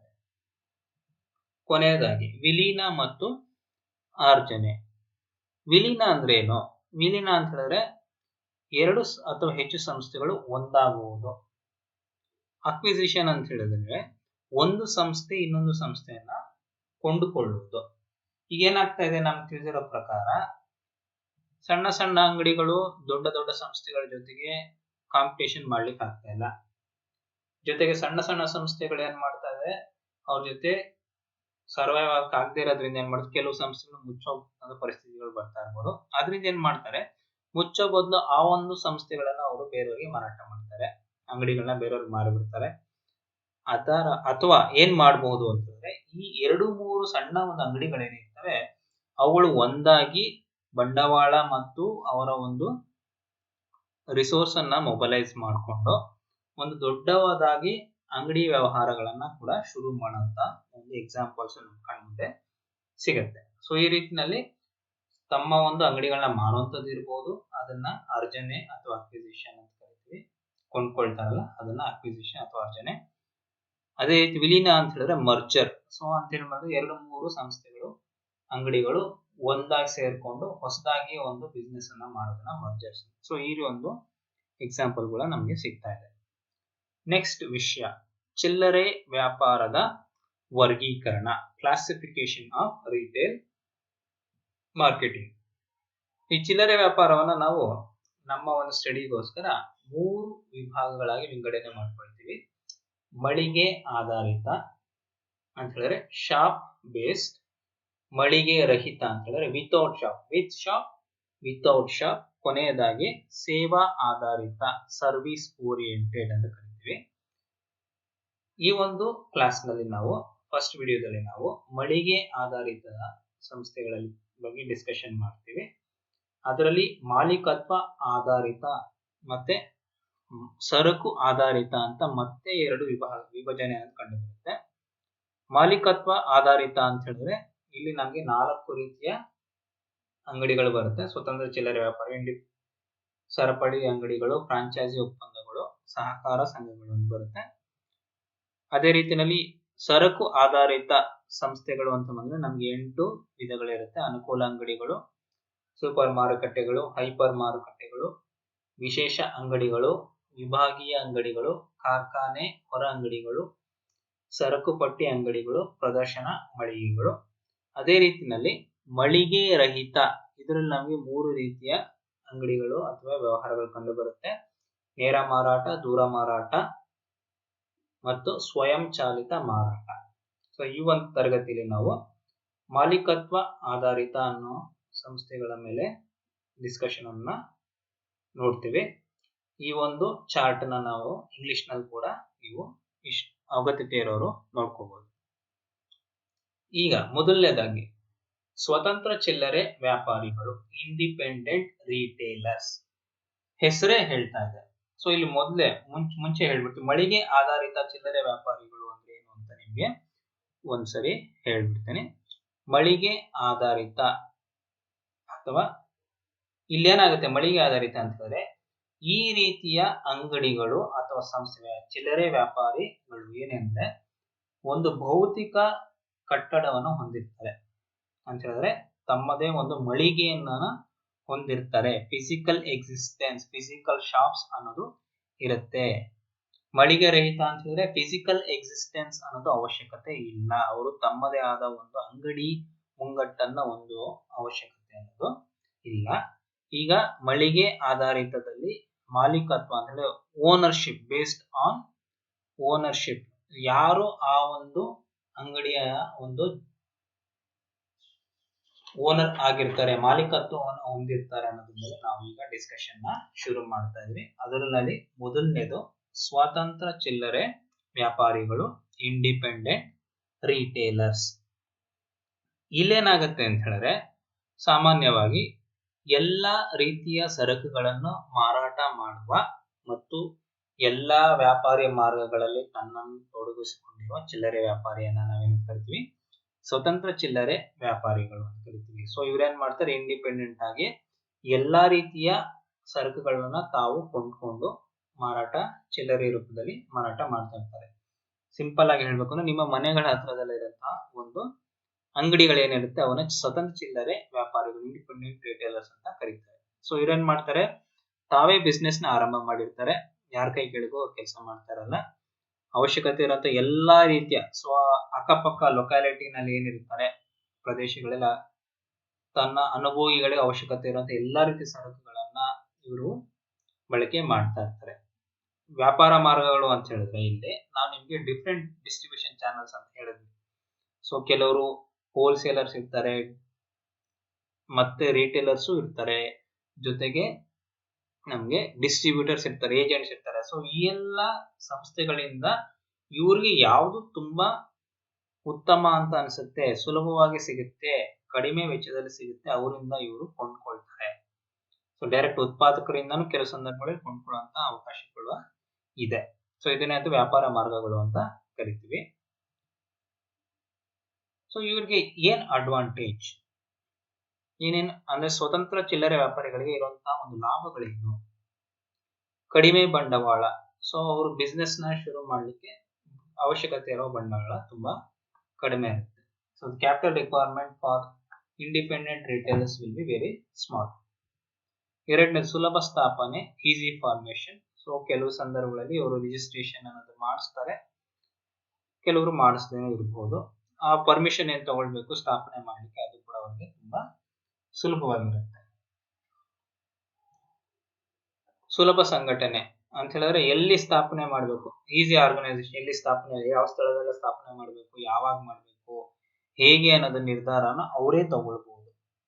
ಸೊ ಇದೇನಾಗುತ್ತೆ, ಸ್ವತಂತ್ರವಾಗಿರೋದ್ರಿಂದ ಅವರು ಸುಲಭವಾಗಿ ಆಯ್ಕೆಗಳನ್ನ ನಿರ್ಧಾರ ಮಾಡಬಹುದು. ಬೇರೆಯವರು ಅಡಿಯಲ್ಲಿ ಇದ್ದಾಗ, ಇವ್ರಿಗೆ ಡಿಪೆಂಡೆಂಟ್ ಆಗಿದ್ದಾಗ ಇವ್ರಿಗೆ ಈ ನಿರ್ಧಾರಗಳು ತಗೊಳ್ಳೋದು ಕಷ್ಟ ಆಗುತ್ತೆ. ಯಾಕಂದ್ರೆ ಎರಡಕ್ಕಿಂತ ಹೆಚ್ಚು ವ್ಯಕ್ತಿಗಳು ಅಲ್ಲಿ ನಿರ್ಧಾರ ತಗೊಳ್ಬೇಕಾದ ಅವಶ್ಯಕತೆ ಇರುತ್ತೆ. ನೆಕ್ಸ್ಟ್, ಕಾರ್ಯನಿರ್ವಹಣೆಯ ಸ್ವಾತಂತ್ರ್ಯ, ಎಕ್ಸಿಕ್ಯೂಟಿವ್ ಫ್ರೀಡಮ್ ಅಂತ ಹೇಳಿದ್ರೆ ಈ ನಿರ್ಧಾರಗಳನ್ನ ತಗೊಳ್ಳಂತ ಒಂದು ಸ್ವಾತಂತ್ರ್ಯ ಯಾರಿಗಿರುತ್ತೆ, ಈ ಸ್ವತಂತ್ರ ಚಿಲ್ಲರೆ ವ್ಯಾಪಾರಿಗಳು. ಅವ್ರ ಬಿಸ್ನೆಸ್ ಅವರೇ ನಿರ್ಧಾರಗಳನ್ನ ತಗೊಳ್ತಾರೆ. ಇದರಿಂದ ಏನಾಗುತ್ತೆ ಅಂತ ಹೇಳಿದ್ರೆ, ಏನಾದರೂ ಮಾರುಕಟ್ಟೆಯಲ್ಲಿ ಬದಲಾವಣೆಗಳಾದ್ರೆ ಶೀಘ್ರವಾಗಿ ಸ್ಪಂದನೆ, ಇಮಿಡಿಯೇಟ್ ಆಗಿ ರೆಸ್ಪಾನ್ಸ್ ಮಾಡಬಹುದು. ಈಗ ಅನುಭವಿಗಳು ಒಂದು ರೀತಿಯ ವಸ್ತುಗಳನ್ನ ಕೊಂಡ್ಕೊಳ್ತಾ ಇದ್ರು, ಸೊ ಏನೋ ಒಂದು ಟ್ರೆಂಡ್ ಅಲ್ಲಿ ಚೇಂಜ್ ಆದಾಗ, ಹೊಸ ರೀತಿಯ ಒಂದು ವಸ್ತುಗಳು ಬಂದಾಗ, ಉತ್ಪನ್ನಗಳು ಮಾರುಕಟ್ಟೆಯಲ್ಲಿ ಬಂದಾಗ, ಅನುಭವಿಗಳು ಅದನ್ನ ಕೊಂಡ್ಕೊಳ್ಳಿಕ್ಕೆ ಇಷ್ಟ ಬಂದಾಗ ಏನ್ ಮಾಡ್ತಾರೆ, ಇವ್ರು ಇಮಿಡಿಯೇಟ್ ಆಗಿ ಅವರ ಅನುಭವಿಗಳ ಅಗತ್ಯಕ್ಕೆ ಅನುಗುಣವಾಗಿ ಅವರ ಮಾರಾಟವನ್ನು ಕೂಡ ಚೇಂಜ್ ಮಾಡ್ಕೊಳ್ತಾರೆ. ಸೊ ಈ ರೀತಿಯಲ್ಲಿ ರೆಸ್ಪಾಂಡಿಂಗ್ ಟು ಚೇಂಜಸ್ ಅಂತ ಏನ್ ಕರೀತಾರೆ, ಅದು ಸುಲಭವಾಗಿ ಅವರು ರೆಸ್ಪಾಂಡ್ ಚೇಂಜಸ್ ಮಾಡಬಹುದು. ನೆಕ್ಸ್ಟ್, ವೈಯಕ್ತಿಕ ಗಮನ. ಇಲ್ಲೇನಾಗುತ್ತೆ ಅಂತ ಹೇಳಿದ್ರೆ, ಈ ಚಿಲ್ಲರೆ ವ್ಯಾಪಾರಿಗಳಿಗೆ ತಮ್ಮ ಅನುಭವಿಗಳ ಅಗತ್ಯಗಳನ್ನ ಅರಿತು ಅದಕ್ಕೆ ಏನ್ ಮಾಡ್ತಾರೆ, ಇವರು ಉತ್ಪನ್ನಗಳನ್ನ ಕೊಂಡ್ಕೊಂಡು ಮಾರಾಟ ಮಾಡ್ತಾರೆ. ಸೊ ಏನಾಗುತ್ತೆ, ಪರ್ಸನಲ್ ಅಟೆನ್ಷನ್ ಅನ್ನೋದು ಇರುತ್ತೆ. ಸೊ ನೀವ್ ಏನಾಗುತ್ತೆ, ನೀವು ಯಾವ್ದೊಂದು ಕೊಂಡ್ಕೊಂಡಿದ ಅಕ್ಕಪಕ್ಕದ ಪ್ರದೇಶಗಳಲ್ಲಿ ಯಾರು ಏನಿರ್ತಾರೆ ಅನುಭವಿಗಳು, ಅವರು ಏನ್ ಬೇಕಿದೆ ಅದನ್ನ ಮಾತ್ರ ಅವ್ರು ಕೊಂಡ್ಕೊಂಡು ಮಾಡೋದ್ರಿಂದ ಮಾರಾಟ ಮಾಡೋದ್ರಿಂದ ಏನಾಗಿರುತ್ತೆ, ಇವ್ರಿಗೆ ವೇಸ್ಟೇಜಸ್ ಅನ್ನೋದು ಇರೋದಿಲ್ಲ. ಜೊತೆಗೆ ಏನಾಗುತ್ತೆ, ವ್ಯಕ್ತಿಗಳು ಸುಲಭವಾಗಿ ಬಂದು ಇಲ್ಲಿ ಕೊಂಡ್ಕೊಂಡು ಹೋಗ್ತಾರೆ. ಚಿಲ್ಲರೆ ವ್ಯಾಪಾರಿ ಸಂಸ್ಥೆಗಳಿಗೆ ಏನು ತೊಂದರೆಗಳೇ ಇಲ್ವಾ? ಖಂಡಿತ ಇದೆ. ಅವು ಕೂಡ ಕೆಲವೊಂದು ಅನಾನುಕೂಲಗಳು, ಡಿಸ್ಅಡ್ವಾಂಟೇಜಸ್ ಇರುತ್ತೆ. ಸಣ್ಣ ಹೂಡಿಕೆ ಮತ್ತು ಸೀಮಿತ ವ್ಯವಹಾರ. ಆಲ್ರೆಡಿ ಹೇಳಿರೋ ಪ್ರಕಾರ ಅವ್ರಿಗೆ ತುಂಬಾ ಕಡಿಮೆ ಇನ್ವೆಸ್ಟ್ಮೆಂಟ್ ನ ಮಾಡ್ತಾರೆ. ಕಡಿಮೆ ಹೂಡಿಕೆ ಮಾಡೋದ್ರಿಂದ ಏನಾಗುತ್ತೆ, ಅವರ ಬಿಸ್ನೆಸ್ ಆಪರೇಷನ್ಸ್, ಅವರ ಒಂದು ವ್ಯವಹಾರ ತುಂಬಾ ಸೀಮಿತವಾಗಿ ಸಣ್ಣ ಮಟ್ಟದಲ್ಲಿ ಇರುತ್ತೆ. ಟೋಟಲ್ ಟರ್ನ್ ಓವರ್ ಅಂತ ಏನ್ ಹೇಳ್ತೀವಿ, ವ್ಯವಹಾರ ತುಂಬಾ ಕಡಿಮೆ ಇರುತ್ತೆ. ಇದರಿಂದ ಏನಾಗುತ್ತೆ, ಅವ್ರ ಲಾಭ ಕೂಡ ಕಡಿಮೆ ಇರುತ್ತೆ. ಜೊತೆಗೆ ಇಲ್ಲಿ ಶ್ರಮ ಸಾಂದ್ರ, ಲೇಬರ್ ಇಂಟೆನ್ಸಿವ್. ಸೊ ಅವ್ರು ಬಂಡವಾಳ ಹಾಕಿರ್ತಾರೆ, ಹೆಚ್ಚು ಜನರನ್ನ ಅವ್ರ ಕೆಲ್ಸಕ್ಕೂ ಕೂಡ ತಗೊಳಕ್ಕಾಗೋದಿಲ್ಲ. ಎಲ್ಲವನ್ನು ಜೋಡಣೆ ಮಾಡೋದ್ರಿಂದ ಹಿಡಿದು, ಕೊಂಡ್ಕೊಂಡು ಬರೋದ್ರಿಂದ ಹಿಡಿದು, ಈ ಅನುಭವಿಗಳ ಜೊತೆ ಮಾತಾಡೋದು, ಎಲ್ಲ ಕೆಲಸನೂ ಒಬ್ಬರೇ ಮಾಡ್ಬೇಕಾಗುತ್ತೆ. ಸೊ ಇದೇನಾಗುತ್ತೆ, ಲೇಬರ್ ಇಂಟೆನ್ಸಿವ್ ಅಂದ್ರೆ ಈ ಚಿಲ್ಲರೆ ವ್ಯಾಪಾರಿಗಳಿಗೆ ಶ್ರಮ ಅನ್ನೋದು, ಕೆಲಸ ಅನ್ನೋದು ಜಾಸ್ತಿ ಇರುತ್ತೆ. ಕಡಿಮೆ ಪೈಪೋಟಿಯ ಸಾಮರ್ಥ್ಯ, ಲೆಸ್ ಕಾಂಪಿಟೇಟಿವ್ನೆಸ್ ಅಥವಾ ಲೆಸ್ಸರ್ ಕಾಂಪಿಟೇಟಿವ್ನೆಸ್ ಅಂತ ಕರಿತೀವಿ. ಅಂತ ಹೇಳಿದ್ರೆ, ದೊಡ್ಡ ದೊಡ್ಡ ಚಿಲ್ಲರೆ ವ್ಯಾಪಾರಿ ಸಂಸ್ಥೆಗಳೊಂದಿಗೆ ಹೋರಾಡುವಂತಹ ಸಾಮರ್ಥ್ಯ ಇವರಿಗೆ ತುಂಬಾ ಕಡಿಮೆ ಇರುತ್ತೆ. ಯಾಕಂದ್ರೆ ಬಂಡವಾಳನೂ ಕಡಿಮೆ, ದೊಡ್ಡ ಸಂಸ್ಥೆಗಳ ತರ ಇವರು ಡಿಸ್ಕೌಂಟ್ಸ್, ಆಫರ್ಸ್ ಎಲ್ಲ ಕೊಡ್ಲಿಕ್ಕೆ ಆಗೋದಿಲ್ಲ. ಕಡಿಮೆ ಚೌಕಾಶಿ ಸಾಮರ್ಥ್ಯ. ಚೌಕಾಶಿ ಅಂತ ಹೇಳಿದ್ರೆ ಇಲ್ಲಿ ಕನ್ಸ್ಯೂಮರ್ಸ್ ಜೊತೆ ಅಲ್ಲ, ಅನುಭವಿಗಳ ಜೊತೆ ಅಲ್ಲ, ಇದು ಅವರು ಕೊಂಡ್ಕೊಳ್ತಾರಲ್ಲ ಸಂಸ್ಥೆಗಳು ಅಲ್ಲಿಂದ, ಅಂತಂದ್ರೆ ಹೋಲ್ಸೇಲರ್ಸ್ ಸಂಸ್ಥೆಗಳಿಂದ ಇವರೇನು ಹೊಸ ಉತ್ಪನ್ನಗಳು ಕೊಂಡ್ಕೊಂಡು ತಗೊಂಡ್ ಬರ್ತಾರೆ, ಅವ್ರ ಜೊತೆ ಚೌಕಾಶಿ ಮಾಡ್ಲಿಕ್ಕೆ ಇವರಿಗೆ ಸಾಮರ್ಥ್ಯ ಕಡಿಮೆ ಇರುತ್ತೆ. ಯಾಕೆ ಅಂತ ಹೇಳಿದ್ರೆ ಕೊಂಡ್ಕೊಳ್ತಾ ಇರೋಂಥ ಕ್ವಾಂಟಿಟಿ ಪ್ರಮಾಣ ಅನ್ನೋದು ತುಂಬಾ ಕಡಿಮೆ ಇರುತ್ತೆ. ನಿಮಗೆ ತಿಳಿದಿರಬಹುದು ಹೆಚ್ಚಿನ ಪ್ರಮಾಣದಲ್ಲಿ ಕೊಂಡ್ಕೊಂಡವ್ರಿಗೆ ಹೆಚ್ಚಿನ ಏನ್ ಮಾಡ್ತಾರೆ ಲಾಭಗಳಿರುತ್ತೆ. ಅವ್ರಿಗೆ ಏನಾಗ್ತದೆ, ಅವ್ರಿಗೆ ಡಿಸ್ಕೌಂಟ್ ಜಾಸ್ತಿ ಸಿಗುತ್ತೆ, ಆಫರ್ಗಳು ಜಾಸ್ತಿ ಸಿಗುತ್ತೆ, ಕ್ರೆಡಿಟ್ ಕೂಡ ಅಂತ ಹೇಳಿದ್ರೆ ಉದ್ದರಿ ಸಾಲ ಕೂಡ ಸಿಗುತ್ತೆ. ಬಟ್ ಆ ಒಂದು ಸಾಮರ್ಥ್ಯ ಇವರಿಗಿರಲ್ಲ. ಕೊಂಡ್ಕೊಳ್ಳೋದೇ ಕಡಿಮೆ ಆಗಿರೋದ್ರಿಂದ ಇವರಿಗೆ ಡಿಸ್ಕೌಂಟ್ ಕಡಿಮೆ, ಸಾಲದ ಒಂದು ಅನುಕೂಲ ಅನ್ನೋದು ಸಿಗೋದಿಲ್ಲ. ದೊರಕದ ಆರ್ಥಿಕ ಮಿತವ್ಯಯದ ಲಾಭಗಳು, ಎಕನಾಮಿಕ್ಸ್ ಆಫ್ ಸ್ಕೇಲ್ ಅಂತ ಕರಿತೀವಿ. ಅಂತ ಹೇಳಿದ್ರೆ ದೊಡ್ಡ ಪ್ರಮಾಣದ ವ್ಯವಹಾರಗಳು ಮಾಡಿದಾಗ ಇವ್ರ ಖರ್ಚುಗಳು ಕಡಿಮೆ ಇರುತ್ತೆ. ಉತ್ಪನ್ನದ ಖರ್ಚುಗಳಿರ್ಬೋದು ಅಥವಾ ಆರ್ಗನೈಸೇಷನ್ ಅಂತ ಹೇಳಿದ್ರೆ ವ್ಯವಹಾರದ ಖರ್ಚುಗಳು ಕಡಿಮೆ ಇರುತ್ತೆ. ಅದು ಇವ್ರಿಗೆ ಆ ಲಾಭ ಇವರಿಗೆ ಸಿಗೋದಿಲ್ಲ. ನೆಕ್ಸ್ಟ್, ಪ್ರವರ್ತನಾ ಕಾರ್ಯಗಳ ಕೊರತೆ, ಲ್ಯಾಕ್ ಆಫ್ ಪ್ರಮೋಷನಲ್ ಆಕ್ಟಿವಿಟೀಸ್ ಅಂತ ಹೇಳಿದ್ರೆ ತಮ್ಮ ಒಂದು ಚಿಲ್ಲರೆ ವ್ಯಾಪಾರವನ್ನ ಇವ್ರು ಅಡ್ವರ್ಟೈಸ್ಮೆಂಟ್ ಮಾಡ್ಕೊಳ್ಳಿಕ್ಕೆ, ಪ್ರಮೋಷನ್ ಮಾಡ್ಕೊಳ್ಳಿಕ್ಕೆ, ಪ್ರವರ್ತನೆ ಮಾಡ್ಕೊಳ್ಳಿಕ್ಕೆ ಇವ್ರಿಗೆ ಹಣ ಜಾಸ್ತಿ ಖರ್ಚು ಮಾಡಕ್ ಆಗೋದಿಲ್ಲ. ಆದ್ರಿಂದ ಇವ್ರಿಗೆ ಪಾಪ್ಯುಲಾರಿಟಿ ಅನ್ನೋದು ತುಂಬಾ ಕಡಿಮೆ ಇರುತ್ತೆ. ಅಂದ್ರೆ ಅಕ್ಕಪಕ್ಕದಲ್ಲೇ ರಸ್ತೆಗಳಲ್ಲಿ ಇರುತ್ತೆ ಅಷ್ಟು ಜನ ಮಾತ್ರ ಅವ್ರನ್ನ ಕೊಂಡ್ಕೊಳ್ತಾರೆ. ಬೇರೆ ಪ್ರದೇಶಗಳಿಂದ ಬಂದು ಜನ ಇದೇ ಅಂಗಡಿಯನ್ನು ಕೊಂಡ್ಕೊಂಡು ಹೋಗುವಂತ ಒಂದು ಅವಕಾಶ, ಯಾಕಂದ್ರೆ ಅಡ್ವರ್ಟೈಸ್ಮೆಂಟ್ ಅನ್ನೋದು ಇರೋದಿಲ್ಲ ಅವ್ರಿಗೆ. ನೆಕ್ಸ್ಟ್, ಎರಡನೇ ಸಂಸ್ಥೆ ಅಂತ ಹೇಳಿದ್ರೆ ಮಾಲೀಕತ್ವದ ಆಧಾರದ ಮೇಲೆ ನಡೆಯುವ ಚಿಲ್ಲರೆ ವ್ಯಾಪಾರಿಯಲ್ಲಿ ಎರಡನೇ ಪ್ರಮುಖ ಸಂಸ್ಥೆ ಅಂತ ಹೇಳಿದ್ರೆ ಸರಪಳಿ ಅಂಗಡಿಗಳು, ಚೈನ್ ಸ್ಟೋರ್ ಅಂತ ಕರಿತೀವಿ. ಚೈನ್ ಅಂತ ಹೇಳಿದ್ರೆ ಏನಾಗುತ್ತೆ, ಕೊಂಡಿಗಳು, ಒಂದಕ್ಕಿಂತ ಹೆಚ್ಚು ಕೊಂಡಿಗಳು, ಅಂದ್ರೆ ಒಂದೇ ರೀತಿಯಲ್ಲಿರುವಂತಹ ಕೊಂಡಿಗಳು. ಸೊ ಇಲ್ಲಿ ಕೊಂಡಿಗಳನ್ನ ನಾವು ತಗೊಂಡ್ರೆ ಅವುಗಳು ಏನಂತ ಹೇಳಿದ್ರೆ ಶಾಖೆಗಳು, ಬ್ರಾಂಚಸ್ ಅಂತ ಕರೀತಾರೆ. ಅಂತ ಹೇಳಿದ್ರೆ ಒಂದೇ ನಗರದ ವಿವಿಧ ಸ್ಥಳಗಳಲ್ಲಿ ಅಥವಾ ದೇಶದ ವಿವಿಧ ಭಾಗಗಳಲ್ಲಿ ಅನೇಕ ಅಥವಾ ಹೆಚ್ಚಿನ ಸಂಖ್ಯೆಯ ಶಾಖೆಗಳ ಜಾಲವನ್ನು ಹೊಂದಿರುವ ವ್ಯವಹಾರ ಸಂಸ್ಥೆ. ಅಂತ ಹೇಳಿದ್ರೆ ಒಂದು ನಗರದಲ್ಲಿ ಒಂದಕ್ಕಿಂತ ಹೆಚ್ಚಿನ ಅಂಗಡಿಗಳನ್ನ, ಬೇರೆ ಬೇರೆ ಪ್ರದೇಶಗಳಲ್ಲಿ ಅಂಗಡಿಗಳನ್ನ ಇವರೇ ಸ್ಥಾಪನೆ ಮಾಡಿರ್ತಾರೆ. ಅಥವಾ ದೇಶದ ವಿವಿಧ ಪ್ರಮುಖ ನಗರಗಳಲ್ಲಿ ಕೂಡ ಇವರೇನ್ ಮಾಡ್ತಾರೆ, ಅವರದೇ ಆದ ಒಂದು ಸಂಸ್ಥೆ, ಒಂದು ಶಾಖೆಯನ್ನು ಹೊಂದಿದ್ರೆ ಅವನೇನಂತ ಕರಿತೀವಿ ಸರಪಳಿ ಅಂಗಡಿಗಳು. ಒಂದೇ ರೀತಿಯ ಅಂಗಡಿಗಳನ್ನ ಅವರು ಬೇರೆ ಬೇರೆ ಪ್ರದೇಶಗಳಲ್ಲಿ ಅವರು ಸ್ಥಾಪನೆ ಅನ್ನೋದನ್ನ ಮಾಡಿರ್ತಾರೆ.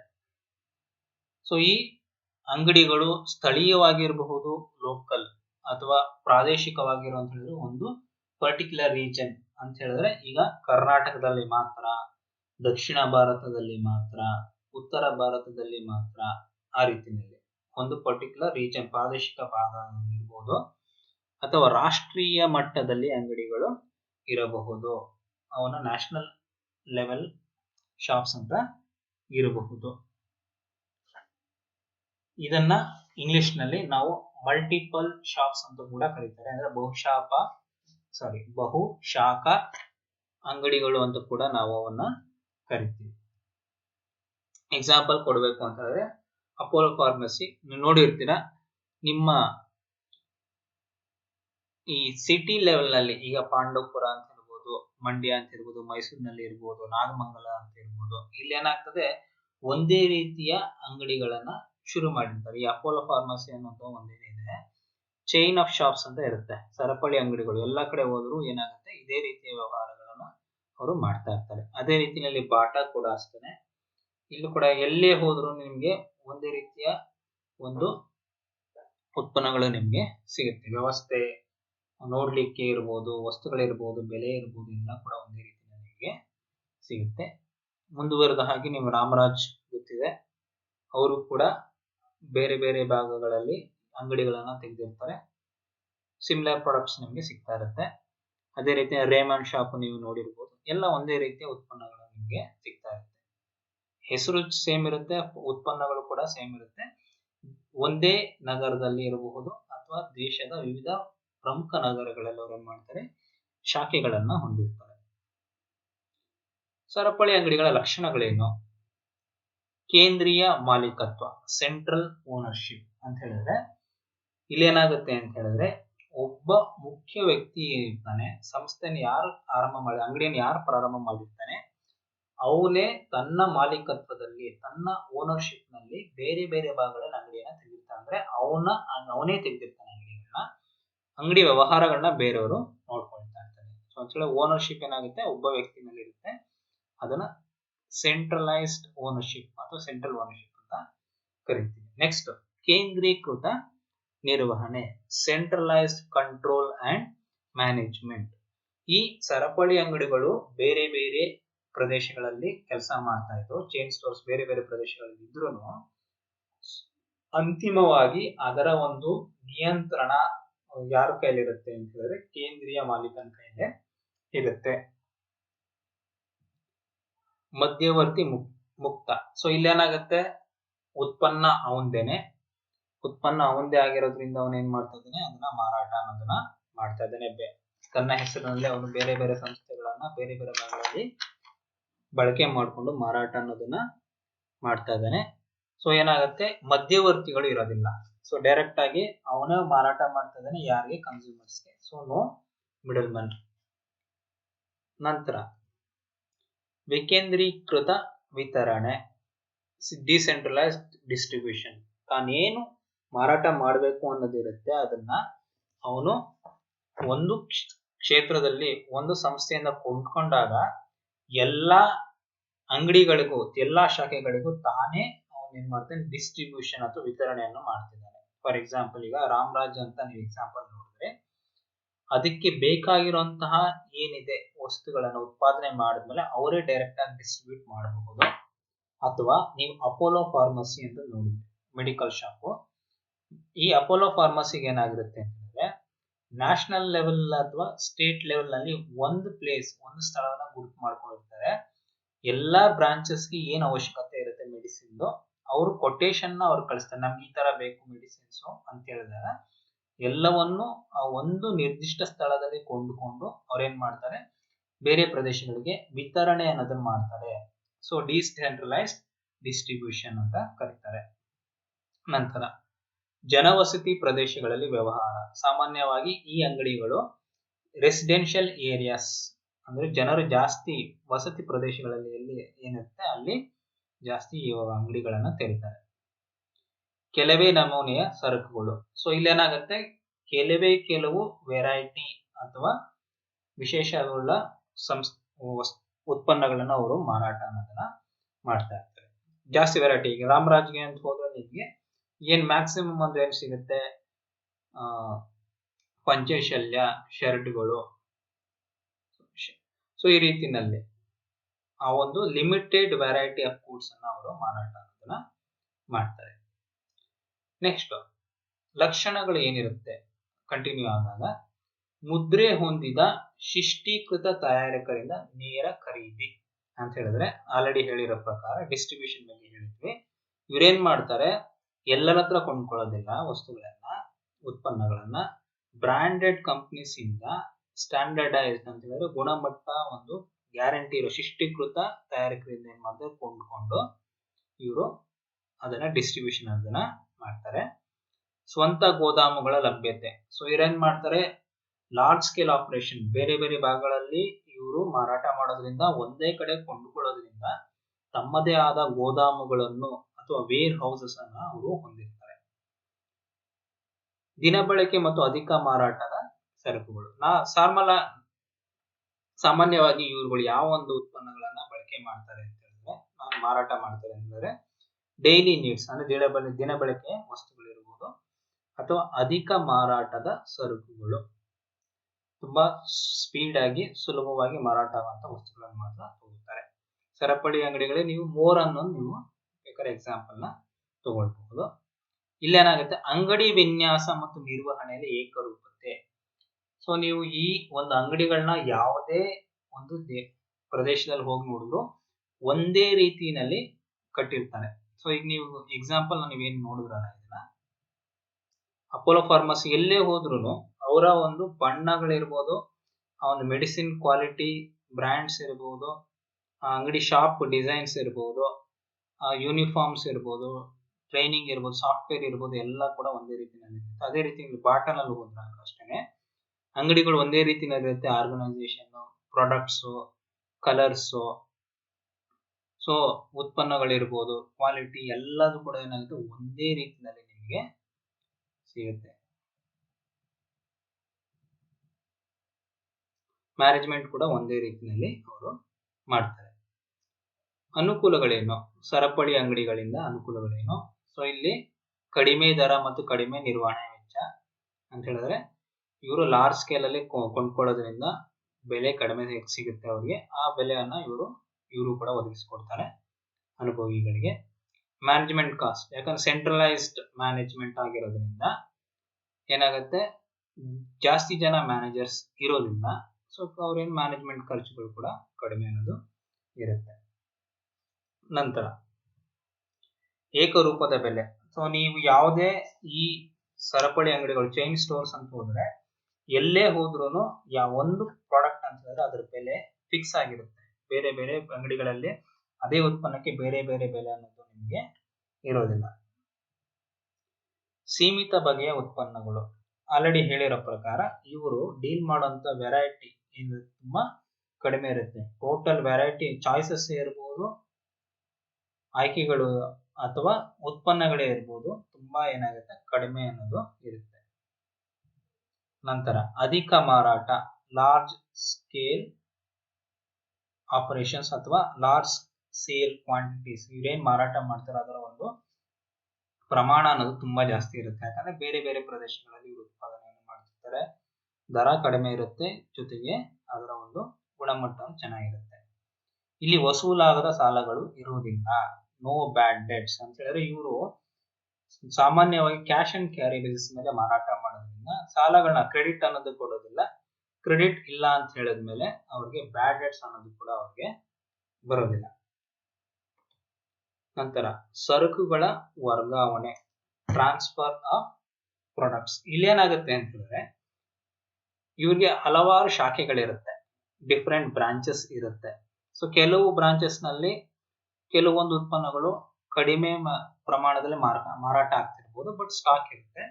ಬೇರೆ ಪ್ರದೇಶದಲ್ಲಿ ಅದೇ ಒಂದು ಉತ್ಪನ್ನಕ್ಕೆ ಏನಾಗುತ್ತೆ ಬೇಡಿಕೆ ಇರುತ್ತೆ. ಅವಾಗ ಏನ್ ಮಾಡ್ಬೋದು, ಹಂಗೆ ಉಳಿಸ್ಕೊಂಡು ಇವ್ರಿಗೆ ಏನಾಗಿ ಲಾಸ್ ಆಗ್ಬಿಡುತ್ತೆ. ಅದೇ ಏನ್ ಮಾಡ್ತಾರೆ, ಯಾವ್ದಾದ್ರು ಒಂದು ಶಾಖೆಯಲ್ಲಿ ಒಂದು ಉತ್ಪನ್ನ ಮಾರಾಟ ಆಗ್ತಾ ಇಲ್ಲ ಅಂತ ಹೇಳಿದ್ರೆ, ಆ ಉತ್ಪನ್ನವನ್ನ, ಆ ಸರಕನ್ನ ಅವ್ರು ಏನ್ ಮಾಡ್ಬೋದು, ಡಿಮ್ಯಾಂಡ್ ಇರುವಂತಹ ಬೇರೆ ಒಂದು ಶಾಖೆಗೆ ವರ್ಗಾವಣೆ ಅನ್ನೋದನ್ನ ಮಾಡಬಹುದು. ಸೊ ಈ ಒಂದು ಅನುಕೂಲ ಏನಾಗುತ್ತೆ, ವೇಸ್ಟ್ ಆಗೋ ಬದಲು ಬೇರೆ ಒಂದು ಶಾಪ್ ನಲ್ಲಿ ಅದು ಸೇಲ್ ಆಗುತ್ತೆ. ಶಾಖೆಗಳ ನಷ್ಟ, ಸುಲಭ ನಿರ್ವಹಣೆ ಅಂತ ಹೇಳಿದ್ರೆ, ಬಹಳಷ್ಟು ಕಡೆ ಇವರು ಅಂಗಡಿಗಳನ್ನ ಶುರು ಮಾಡ್ತಾರೆ. ಕೆಲವು ಅಂಗಡಿಗಳು ಲಾಭ ತರ್ತವೆ, ಕೆಲವು ಅಂಗಡಿಗಳು ಅಟ್ಲೀಸ್ಟ್ ಇನಿಷಿಯಲ್ ಸ್ಟೇಜಸ್, ಸ್ಟಾರ್ಟಿಂಗ್ ನಲ್ಲಿ ಕೆಲವೊಂದು ನಷ್ಟವನ್ನು ಅನುಭವಿಸಬಹುದು. ಅವಾಗ ಏನಾಗುತ್ತೆ, ನಷ್ಟ ಅಂದ ತಕ್ಷಣ ಮುಚ್ಚಿಬಿಡಕ್ ಆಗೋದಿಲ್ಲ, ಯಾಕಂದ್ರೆ ಪ್ರಾರಂಭದಲ್ಲಿ ನಷ್ಟ ಅನ್ನೋದು ಎಕ್ಸ್ಪೆಕ್ಟೆಡ್. ಇದನ್ನೇನ್ ಮಾಡ್ತಾರೆ ಅಂತ ಹೇಳಿದ್ರೆ, ಬೇರೆ ಅಂಗಡಿಗಳಲ್ಲಿ, ಸರಪಳಿಯ ಬೇರೆ ಬೇರೆ ಅಂಗಡಿಗಳೇನಿರುತ್ತೆ ಅವರದೇ ಅಂಗಡಿಗಳು, ಅಲ್ಲಿ ಬರುವಂತಹ ಲಾಭದಿಂದ ಈ ನಷ್ಟವನ್ನು ಏನ್ ಮಾಡಿ ಸುಲಭವಾಗಿ ಮ್ಯಾನೇಜ್ ಮಾಡ್ಕೊಳ್ತಾರೆ. ಓವರ್ ಆಲ್ ಪ್ರಾಫಿಟ್ ಬಂದೇ ಬರುತ್ತೆ, ಲಾಭ ಅಂತ ಇರುತ್ತೆ. ಸೊ ಕೆಲವು ಶಾಖೆಗಳ ಒಂದು ನಷ್ಟವನ್ನ ಹೆಚ್ಚು ಲಾಭ ಮಾಡ್ತಾರಂತಹ ಶಾಖೆಗಳ ಒಂದು ಲಾಭದಿಂದ ಏನ್ ಮಾಡ್ತಾರೆ, ನಿರ್ವಹಣೆ ಅನ್ನೋದನ್ನ ಮಾಡ್ತಾರೆ. ನೆಕ್ಸ್ಟ್ ಪ್ರಮಾಣಬದ್ಧ ನಿರ್ವಹಣಾ ವಿಧಾನಗಳು, ಸ್ಟ್ಯಾಂಡರ್ಡೈಸ್ಡ್ ಮ್ಯಾನೇಜ್ಮೆಂಟ್ ಪ್ರಾಕ್ಟೀಸಸ್ ಅಂತ ಕರೀತಾರೆ. ಇಲ್ಲಿ ಏನ್ ಮಾಡ್ತಾರೆ, ವಿನ್ಯಾಸಗಳು ಅಂತ ಹೇಳಿದ್ರೆ, ಆ ಒಂದು ಸ್ಟೋರ್ ಅಂಗಡಿಯನ್ನ ಡಿಸೈನ್ ಇರುತ್ತೆ, ಬಣ್ಣಗಳಿರ್ಬೋದು, ಅಲ್ಲಿ ಒಂದು ಪ್ಯಾಟರ್ನ್ ಏನಿರ್ಬೋದು ಅದು ಒಂದೇ ರೀತಿನಲ್ಲಿ ಇರುತ್ತೆ. ಪ್ರದರ್ಶನ ಅಂದ್ರೆ ಡಿಸ್ಪ್ಲೇ ಪ್ಯಾಟರ್ನ್ ಕೂಡ ಸೇಮ್ ಇರುತ್ತೆ. ಜಾಹೀರಾತು, ಇಲ್ಲೇನ್ ಮಾಡ್ತಾರೆ, ಈ ಬೇರೆ ಬೇರೆ ಬ್ರಾಂಚಸ್ ಶಾಖೆಗಳಿಗೆ ಎಲ್ಲವನ್ನು ಒಟ್ಟುಗೂಡಿಸಿ ಒಂದೇ ಬಾರಿ ಜಾಹೀರಾತನ್ನ ಮಾಡ್ತಾರೆ. ಇದರಿಂದ ಏನಾಗುತ್ತೆ, ಅವ್ರಿಗೆ ಖರ್ಚು ಕೂಡ ಕಡಿಮೆ ಸಿಗುತ್ತೆ. ನಂತರ ಸಿಬ್ಬಂದಿಯ ಆಯ್ಕೆ ಮತ್ತು ತರಬೇತಿ. ಸೊ ರೆಕ್ರೂಟ್ಮೆಂಟ್, ಸ್ಟಾಫ್ ಏನ್ ಬೇಕಾಗಿರ್ತಾರೆ ಈ ಅಂಗಡಿಗಳಿಗೆ, ಅದನ್ನ ಇವರು ಒಂದು ಸೆಂಟ್ರಲೈಸ್ಡ್ ರೆಕ್ರೂಟ್ಮೆಂಟ್ ಅಂತ ಮಾಡ್ತಾರೆ. ಈಗ ಟ್ರೈನಿಂಗ್ ಅನ್ನೋದು ಕೂಡ ಜೊತೆಯಲ್ಲೇ ಕೊಡ್ತಾರೆ. ಸೊ ಇದರಿಂದ ಖರ್ಚು ಅನ್ನೋದು ಕಡಿಮೆ ಬರುತ್ತೆ. ನೆಕ್ಸ್ಟ್ ಮಾರಾಟ ವಿಧಾನಗಳು, ಯಾವ ರೀತಿಯಲ್ಲಿ ಮಾರಾಟ ಮಾಡಬೇಕು ಅನ್ನೋದು ಏನೊಂದಿರುತ್ತೆ ರೂಲ್ಸ್, ಅದು ಕೂಡ ಎಲ್ಲ ಕಡೆ ಒಂದೇ ಇರುತ್ತೆ. ಅವ್ರು ಕೊಡುವಂತಹ ಸೇವೆಗಳು ಕೂಡ, ಸೊ ಡೋರ್ ಡೆಲಿವರಿ ಒಂದ್ ಕಡೆ ಇದೆ ಅಂತ ಎಲ್ಲ ಕಡೆ ಇದ್ದೇ ಇರುತ್ತೆ. ಸೊ ಅದಕ್ಕೆ ರೂಲ್ಸ್ ಅಂಡ್ ರೆಗ್ಯುಲೇಷನ್ಸ್, ಕಂಡೀಷನ್ಸ್ ಇರುತ್ತೆ, ಎಲ್ಲ ಕಡೆ ಅಪ್ಲೈ ಅನ್ನೋದು ಆಗುತ್ತೆ.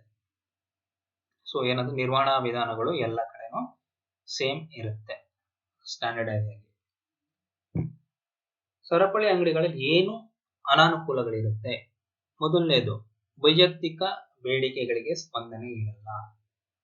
They do not serve personal and individual demands of the consumers ಅಂತ ಹೇಳಿದ್ರೆ ಅವ್ರು ಏನು ಉತ್ಪನ್ನವನ್ನ ಮಾರಾಟ ಮಾಡಬೇಕು ಡಿಸೈನ್ ಮಾಡ್ಕೊಂಡಿರ್ತಾರೆ, ಐಡಿಯಾ ಡಿಸೈಡ್ ಮಾಡಿರ್ತಾರೆ, ಅದಕ್ಕೆ ಹೊರತುಪಡಿಸಿ ನಿಮ್ಗೇನಾದರೂ ಬೇರೆ ಉತ್ಪನ್ನಗಳು ಬೇಕು ಅಂದ್ರೆ ಅವರು ನಿಮಗೆ ಕೊಡೋದಿಲ್ಲ. ಯಾಕಂದ್ರೆ ಅವರು ಪ್ರೀ ಡಿಸೈಡ್ ಮಾಡ್ಕೊಂಡಿರ್ತಾರೆ, ಈ ಒಂದು ಉತ್ಪನ್ನದಲ್ಲಿ ಈ ಬ್ರ್ಯಾಂಡ್ಸ್ ಮಾತ್ರ ಮಾರಾಟ ಮಾಡಬೇಕು ಅಥವಾ ಕೆಲವು ಸರಕುಗಳನ್ನ ನಾವು ಮಾರಾಟ ಮಾಡಲೇಬಾರದು ಅಂತ ಅವರು ಒಂದು ಡಿಸಿಷನ್ ಮಾಡ್ಕೊಂಡಿರ್ತಾರೆ. ನೀವು ಆ ಒಂದು ಉತ್ಪನ್ನ ಅವ್ರಿಗೆ ಡಿಮ್ಯಾಂಡ್ ಮಾಡಿ ರಿಕ್ವೆಸ್ಟ್ ಮಾಡಿದ್ರೆ ಅವರು ಅದಕ್ಕೆ ರೆಸ್ಪಾನ್ಸ್ ಮಾಡೋದಿಲ್ಲ. ಸೊ ಏನೇನ್ ಮಾರಾಟ ಮಾಡ್ತೀವಿ ಅವ್ರು ಮೊದಲೇ ಡಿಸೈಡ್ ಮಾಡಿರ್ತಾರೆ. ಅದರ ಹೊರಗಡೆ ನೀವೇನಾದ್ರು ಬೇಡಿಕೆ ಸಲ್ಲಿಸಿದ್ರೆ ಅದಕ್ಕೆ ಅವರು ರೆಸ್ಪಾಂಡ್ ಅನ್ನೋದನ್ನ ಮಾಡೋದಿಲ್ಲ. ಉದ್ದರಿಯ ಸೌಕರ್ಯ ಇರುವುದಿಲ್ಲ, ಅವರು ನಿಮ್ಗೆ ಸಾಲ ಅನ್ನೋದನ್ನ ಕೊಡೋದಿಲ್ಲ, ಕ್ಯಾಶ್ ಅಂಡ್ ಕ್ಯಾರಿ ಬೇಸಿಸ್. ಸೀಮಿತ ಬಗೆಯ ಉತ್ಪನ್ನಗಳು, ಹೇಳಿರೋ ಪ್ರಕಾರ ಲಿಮಿಟೆಡ್ ಟೈಪ್ ಆಫ್ ಪ್ರಾಡಕ್ಟ್. ಎಲ್ಲಾ ರೀತಿಯ ಉತ್ಪನ್ನಗಳು ಸಿಗುತ್ತೆ, ಬಟ್ ಬ್ರ್ಯಾಂಡ್ಸ್ ಕಡಿಮೆ ಇರುತ್ತೆ. ಕೆಲವೊಂದು ರೀತಿಯ ಉತ್ಪನ್ನಗಳನ್ನ ಕೂಡ ಅವ್ರು ಮಾರದೆ ಕೂಡ ಇರಬಹುದು. ಶಾಖಾ ವ್ಯವಸ್ಥಾಪಕರಿಗೆ ಸೀಮಿತ ನಿಯಂತ್ರಣ. ಆಗ್ಲೇ ಹೇಳಿರೋ ಪ್ರಕಾರ ಸೆಂಟ್ರಲೈಸ್ಡ್ ಮ್ಯಾನೇಜ್ಮೆಂಟ್ ಅಂದ್ರೆ ಕೇಂದ್ರೀಕೃತ ನಿರ್ವಹಣೆ ಅಂತ ಇರೋದ್ರಿಂದ ಆ ಬ್ರಾಂಚ್ ಅಥವಾ ಶಾಖೆಯ ವ್ಯವಸ್ಥಾಪಕ ಮ್ಯಾನೇಜರ್ ಏನಿರ್ತಾರೆ ಅವನಿಗೆ ಒಂದು ಡಿಸಿಷನ್ ತಗೊಳ್ಳಂತಹ ಒಂದು ಅಧಿಕಾರ ಅನ್ನೋದು ತುಂಬಾ ಕಡಿಮೆ ಇರುತ್ತೆ. ಎಲ್ಲಾ ಡಿಸಿಷನ್ಗೂ ಅವನು ಸೆಂಟ್ರಲ್ ಆಫೀಸ್ಗೆ ಫೋನ್ ಮಾಡಿ ಅವ್ರ ಮುಖಾಂತರವಾಗಿ ಅವನು ನಿರ್ಧಾರವನ್ನ ತಗೊಳ್ಬೇಕು. ಸ್ವಂತ ನಿರ್ಧಾರಗಳನ್ನ ತಗೊಳ್ಳಿಕ್ಕೆ ಅವನಿಗೆ ಅವಕಾಶಗಳು ತುಂಬಾ ಕಡಿಮೆ. ಕಷ್ಟಕರವಾದ ಮೇಲ್ವಿಚಾರಣೆ, ಡಿಫಿಕಲ್ಟಿ ಆಫ್ ಸೂಪರ್ವಿಷನ್. ಆಲ್ರೆಡಿ ಹೇಳಿರೋ ಪ್ರಕಾರ ಈ ವ್ಯವಸ್ಥಾಪಕನಿಗೆ ನಿಯಂತ್ರಣ ಅನ್ನೋದು ತುಂಬಾ ಕಡಿಮೆ ಇರುತ್ತೆ. ಜೊತೆಗೆ ಪ್ರತಿಯೊಂದು ಬಾರಿಗೂ ಅವನು ಮೇಲ್ ಹಂತಕ್ಕೆ ಮಾಹಿತಿ ನೀಡಿ ಅವರಿಂದ ಏನ್ ಮಾಡ್ಬೇಕು, ನಿರ್ಧಾರವನ್ನು ತಗೋಬೇಕಾಗುತ್ತೆ. ಜೊತೆಗೆ ಇಲ್ಲಿ ಸ್ಟಾಫ್ ಕೂಡ ಸ್ವಲ್ಪ ಕಡಿಮೆ ಇರ್ತಾರೆ. So total over all operations ಗಮನಿಸಿದ್ರೆ ಅವ್ರಿಗಿರೋಂತಹ ಸ್ಟಾಫ್ಗಳು ಕೂಡ ಕಡಿಮೆ ಇರುತ್ತೆ. ಇದರಿಂದ ಏನಾಗುತ್ತೆ ಅಂತ ಹೇಳಿದ್ರೆ ಮೇಲ್ವಿಚಾರಣೆ ಕಡಿಮೆ ಕಷ್ಟ ಆಗುತ್ತೆ. ಅದೇ ರೀತಿ ಇನ್ನೊಂದು ರೀತಿಯಲ್ಲಿ ಅರ್ಥ ಮಾಡ್ಕೋಬೇಕು ಅಂತ ಹೇಳಿದ್ರೆ ಸೆಂಟ್ರಲೈಸ್ ಡಿಸಿಷನ್ ಮೇಕಿಂಗ್ ಇರುತ್ತೆ. ಅಂತಂದ್ರೆ ಮಾಲೀಕರು ಎಲ್ಲಾ ಅಂಗಡಿಗಳನ್ನ ನಿಯಂತ್ರಣ ಮಾಡೋದು ಕಷ್ಟ ಆಗುತ್ತೆ. ಯಾಕಂತ ಹೇಳಿದ್ರೆ ಡಿಸಿಷನ್ ಮೇಕಿಂಗ್ ಅವ್ರ ಕೈಲೇ ಇರೋದ್ರಿಂದ ಈಗ ಫಾರ್ ಎಕ್ಸಾಂಪಲ್ ಒಂದು 20 ಅಂಗಡಿ ಇದೆ ಅನ್ಕೊಂಡ್ರೆ, ಈಗ ಒಂದು 4 ಜಿಲ್ಲೆಗಳಲ್ಲಿ ಒಟ್ಟು 20 ಅಂಗಡಿ ಇದೆ ಅಂದ್ರೆ ಎಲ್ಲಾ ಅಂಗಡಿಗಳಲ್ಲಿ ಹೇಗೆ ನಡೀತಾ ಇದೆ ಅನ್ನೋದನ್ನ ಇವರೇ ಸೂಪರ್ವಿಷನ್ ಮಾಡುವಂಥದ್ದು, ಮೇಲ್ವಿಚಾರಣೆ ಮಾಡುವಂಥದ್ದು ತುಂಬಾ ಕಷ್ಟ ಆಗುತ್ತೆ. ಗ್ರಾಹಕರ ಮನೆ ಬಾಗಿಲಿಗೆ ಸೇವೆ ಅನ್ನೋದಿಲ್ಲ. ನೋ ಡೋರ್ ಡೆಲಿವರಿ ಅನ್ನೋದು ಇವರು ಸರ್ವಿಸಸ್ ಅನ್ನೋದು ಇವರು ಕೊಡೋದಿಲ್ಲ. ಬೇಡಿಕೆ ತಕ್ಕಂತೆ ತಯಾರು ನೀತಿ ಬದಲಾವಣೆ ಇಲ್ಲ. ಆಲ್ರೆಡಿ ಹೇಳಿರೋ ಪ್ರಕಾರ ಈಗ ನನಗೆ ಒಂದು ಉತ್ಪನ್ನ ಬೇಕಿದೆ, ಇವ್ರು ಮಾರಾಟ ಮಾಡ್ತಾ ಇದ್ರೆ ಅದು ಸ್ವಲ್ಪ ಬದಲಾವಣೆಗಳು ಬೇಕು ನನಗೆ ಅಂತ ನಾನು ಕೇಳಿದ್ರೆ ಕಸ್ಟಮರ್ ಆಗಿ, ಅದಕ್ಕೆ ಅವರು ರೆಸ್ಪಾಂಡ್ ಮಾಡೋದಿಲ್ಲ. ಕಸ್ಟಮೈಸ್ ಪ್ರಾಡಕ್ಟ್ಸ್ ಅನ್ನೋದು ಸಿಗೋದಿಲ್ಲ. ಏನು ಉತ್ಪಾದನೆ ಮಾಡ್ತಾರೆ ಅದನ್ನ ನಾವು ಕೊಡ್ಕೋಬೇಕು, ಅದ್ರಲ್ಲಿ ಏನು ಬದಲಾವಣೆ ಅವರು ಮಾಡೋದಿಲ್ಲ. ಹೆಚ್ಚಿನ ದಾಸ್ತಾನು ಸಂಗ್ರಹಣೆಯಿಂದ ನಷ್ಟ ಸಾಧ್ಯತೆ. ನಮಗೆ ಗೊತ್ತು, ಬೇರೆ ಬೇರೆ ಅಂಗಡಿಗಳ ಅಗತ್ಯಗಳನ್ನ ಅವರು ಒಂದು ಎಸ್ಟಿಮೇಟ್ ಮಾಡಿ ಸಪ್ಲೈ ಅನ್ನೋದು ಮಾಡ್ತಾ ಇರ್ತಾರೆ. ಯಾವ್ದಾದ್ರು ಒಂದು ಕಾರಣದಿಂದ ಒಂದು ಉತ್ಪನ್ನಕ್ಕೆ ಬೇಡಿಕೆ ಅನ್ನೋದು ಕಡಿಮೆ ಆದ್ರೆ, ಆಲ್ರೆಡಿ ಅವ್ರು ಸ್ಟಾಕ್ ಮಾಡ್ಕೊಂಡಿರ್ತಾರೆ ಅನ್ಕೊಳ್ಳಿ, ಅದನ್ನ ದಾಸ್ತಾನು ಮಾಡ್ಕೊಂಡಿರ್ತಾರೆ, ಅದಕ್ಕೆ ಬೇಡಿಕೆ ಕಡಿಮೆ ಆಗಿ ಅದರಿಂದ ಲಾಸ್ ಏನಾದ್ರು ಆಗ್ತಿದೆ ಅಂತಂದ್ರೆ ಅವರು ನಷ್ಟನ ಅನುಭವಿಸ್ಬೇಕಾಗತ್ತೆ. ಯಾಕಂದ್ರೆ ಅವ್ರು ಮತ್ತೆ ಮಾರಾಟ ಮಾಡಕ್ಕಾಗಲ್ಲ. ಉತ್ಪಾದನೆ ಮಾಡಿರ್ಬೋದು ಅಥವಾ ಬೇರೆ ಕಡೆಯಿಂದ ಕೊಂಡ್ಕೊಂಡಿರ್ಬೋದು, ಆ ಒಂದು ಸಂಗ್ರಹಣೆ ಮಾಡ್ಬಿಟ್ಟಿರೋದ್ರಿಂದ ನೀವೇನ್ ಮಾಡ್ಬೇಕು, ಅದನ್ನ ವೇಸ್ಟೇಜ್ ಅನ್ನೋದು, ಲಾಸ್ ಅನ್ನೋದು ಆಗತ್ತೆ. ಇಮಿಡಿಯೇಟ್ ಆಗಿ ನೀವು ರೆಸ್ಪಾನ್ಸ್ ಮಾಡಕ್ಕೆ ಆಗೋದಿಲ್ಲ. ಸಿಬ್ಬಂದಿ ವಂಚನೆಯ ಸಾಧ್ಯತೆಗಳು. ಸೊ ನಿಮ್ಗೆ ತಿಳಿದಿರೋ ಪ್ರಕಾರ ಶಾಖಾ ವ್ಯವಸ್ಥಾಪಕನಿಗೆ ನಿಯಂತ್ರಣ ಕಡಿಮೆ ಇರುತ್ತೆ. ಒಬ್ಬರೇ ಓನರ್ಸ್ ಅಥವಾ ಕೆಲವು ಓನರ್ಸ್ ಇರ್ತಾರೆ, ಅವರು ಎಲ್ಲಾ ಶಾಖೆಗಳಲ್ಲಿ ಹೇಗೆ ವ್ಯವಹಾರ ನಡೀತಾ ಇದೆ ಅನ್ನೋದನ್ನ ನೋಡ್ಕೊಳ್ಳಿಕ್ ಸಾಧ್ಯ ಆಗದೆ ಇರೋದ್ರಿಂದ ಸಿಬ್ಬಂದಿಗಳು ಕೆಲವು ಸಂದರ್ಭಗಳಲ್ಲಿ ವಂಚನೆ ಮಾಡುವಂತಹ ಸಾಧ್ಯತೆಗಳು ಕೂಡ ಹೆಚ್ಚಾಗಿರುತ್ತೆ. ನೆಕ್ಸ್ಟ್ ಮೂರನೇ ವಿಧಾನ ವಿಶೇಷ ಅಧಿಕಾರ ಹಕ್ಕು, ಫ್ರಾಂಚೈಸಿ ಶಾಪ್ಸ್ ಅಂತ ಕರೀತಾರೆ.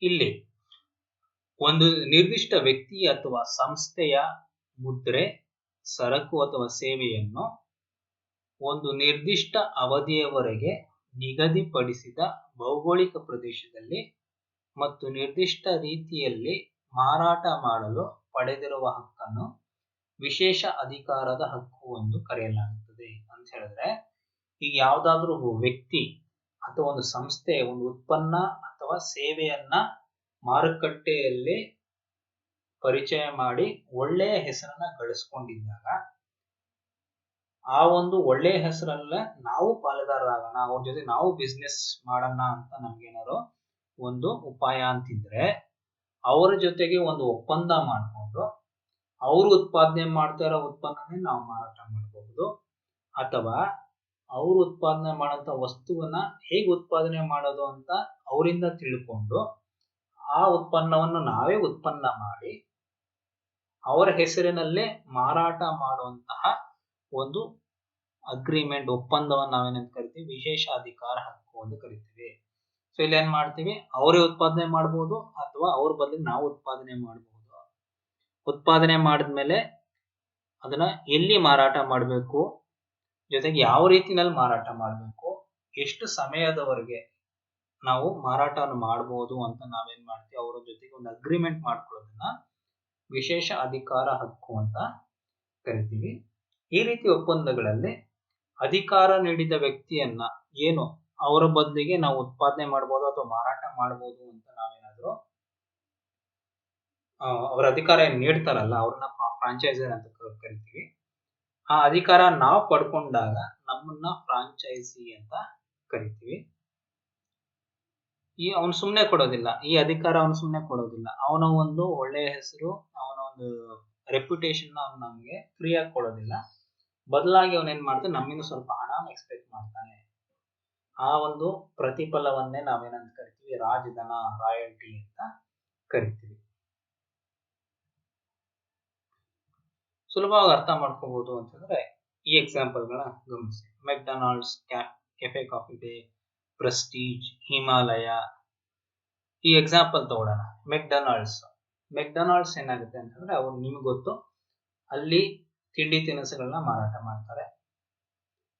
ಮಾರಾಟ ಮಾಡೋದು ಮೆಕ್ಡೊನಾಲ್ಡ್ಸ್ ಅಂತ ಒಂದು ಸಂಸ್ಥೆ ತುಂಬಾ ಒಂದು ರೆಪ್ಯುಟೇಷನ್ ಅನ್ನೋದಿರುತ್ತೆ. ಈಗ ಮಂಡ್ಯದಲ್ಲಿ ಮೆಕ್ಡೊನಾಲ್ಡ್ಸ್ ಇಲ್ಲ.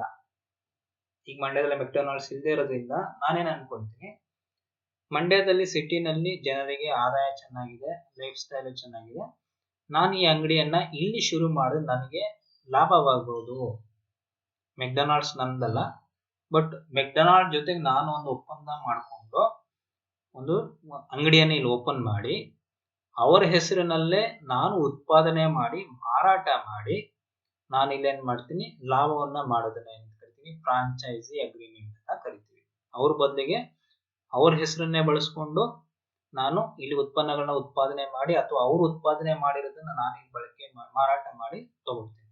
ಮೆಕ್ಡೊನಾಲ್ಡ್ಸ್ ಅಲ್ಲಿ ನಾನೇ ಉತ್ಪಾದನೆ ಮಾಡ್ತೀನಿ. ಸೊ ಅವ್ರ ಪ್ರೊಸೀಜರ್ ಕೊಟ್ಟಿರ್ತಾರೆ, ಹೇಗ್ ಮಾಡ್ಬೇಕು ಅಂತ ನಮ್ಗೆ ಟ್ರೈನಿಂಗ್ ಅನ್ನೋದನ್ನ ಕೊಟ್ಟಿರ್ತಾರೆ. ಕೆಫೆ ಕಾಫಿ ಡೇ ನಲ್ಲೋ ಗಮನಿಸಿದ್ರೆ ಅವರೇ ಎಲ್ಲ ಉತ್ಪಾದನೆ ಮಾಡಿರ್ತಾರೆ, ನಾವಿಲ್ಲಿ ಜಸ್ಟ್ ಇಲ್ಲಿ ಮಾರಾಟ ಮಾಡುವಂಥದ್ದು. ಪ್ರೆಸ್ಟೀಜ್ ಅಂತ ತಗೊಂಡು ಏನ್ ಮಾಡ್ತೀವಿ, ನಾವಿಲ್ಲಿ ಉತ್ಪಾದನೆ ಮಾಡೋಕ್ಕಾಗಲ್ಲ, ಅವ್ರು ಉತ್ಪಾದನೆ ಮಾಡಿರ್ತಾರೆ, ನಾನು ಇಲ್ಲಿ ಒಂದು ಆಥರೈಸ್ ಡೀಲರ್ಶಿಪ್ ನಲ್ಲಿ ಅಂಗಡಿಯನ್ನು ಓಪನ್ ಮಾಡ್ಕೊಳ್ತೀನಿ, ಮಾಡ್ಕೊಂಡು ಏನ್ ಮಾಡ್ತೀನಿ, ಅವರ ಹೆಸರಿನಲ್ಲಿ ನಾನು ಮಾರಾಟ ಮಾಡ್ತೀನಿ. ಸೊ ಅವರ ಹೆಸರಿನ ಲಾಭವನ್ನ ನಾನು ಕೂಡ ಪಡ್ಕೊಳ್ತೀನಿ.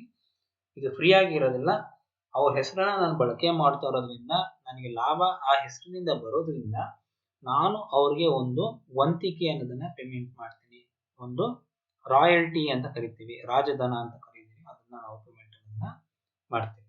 ಅದೇ ರೀತಿ ಹಿಮಾಲಯ ಕೂಡ. ಸೊ ಇಲ್ಲಿ ವಿಶೇಷ ಅಧಿಕಾರ ಎರಡು ರೀತಿಯಲ್ಲಿ ಇರುತ್ತೆ. ಮೊದಲನೇದು ಉತ್ಪನ್ನ ಅಥವಾ ವ್ಯಾಪಾರಿ ಗುರುತು, ಪ್ರಾಡಕ್ಟ್ ಅಂಡ್ ಬ್ರಾಂಡ್ ಫ್ರಾಂಚೈಸಿ.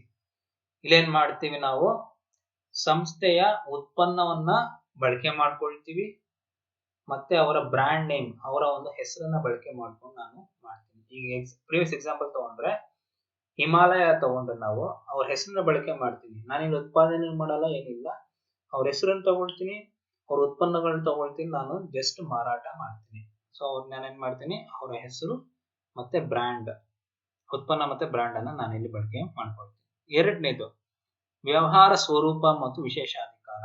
ಇಲ್ಲಿ ಜಸ್ಟ್ ಆ ಎರಡಷ್ಟೇ ಅಲ್ಲ, ಅವ್ರಿಗೆ ಬಿಸ್ನೆಸ್ ನ ಹೇಗ್ ನಡೆಸ್ತಾ ಇದ್ದಾರೆ ಸಂಪೂರ್ಣವಾಗಿ ಅವರ ರೀತಿನಲ್ಲೇ ನಡೆಸ್ಕೊಟ್ರೆ, ಅಂದ್ರೆ ವ್ಯವಹಾರ ಸಂಪೂರ್ಣ ಸ್ವರೂಪವನ್ನೇ ಅವರ ರೀತಿನಲ್ಲೇ ನಾನು ಮಾಡಿದ್ರೆ ನಾವೇನ್ ಹೇಳ್ತೀವಿ ಬಿಸ್ನೆಸ್ ಫಾರ್ಮ್ಯಾಟ್ ಫ್ರಾಂಚೈಸಿ.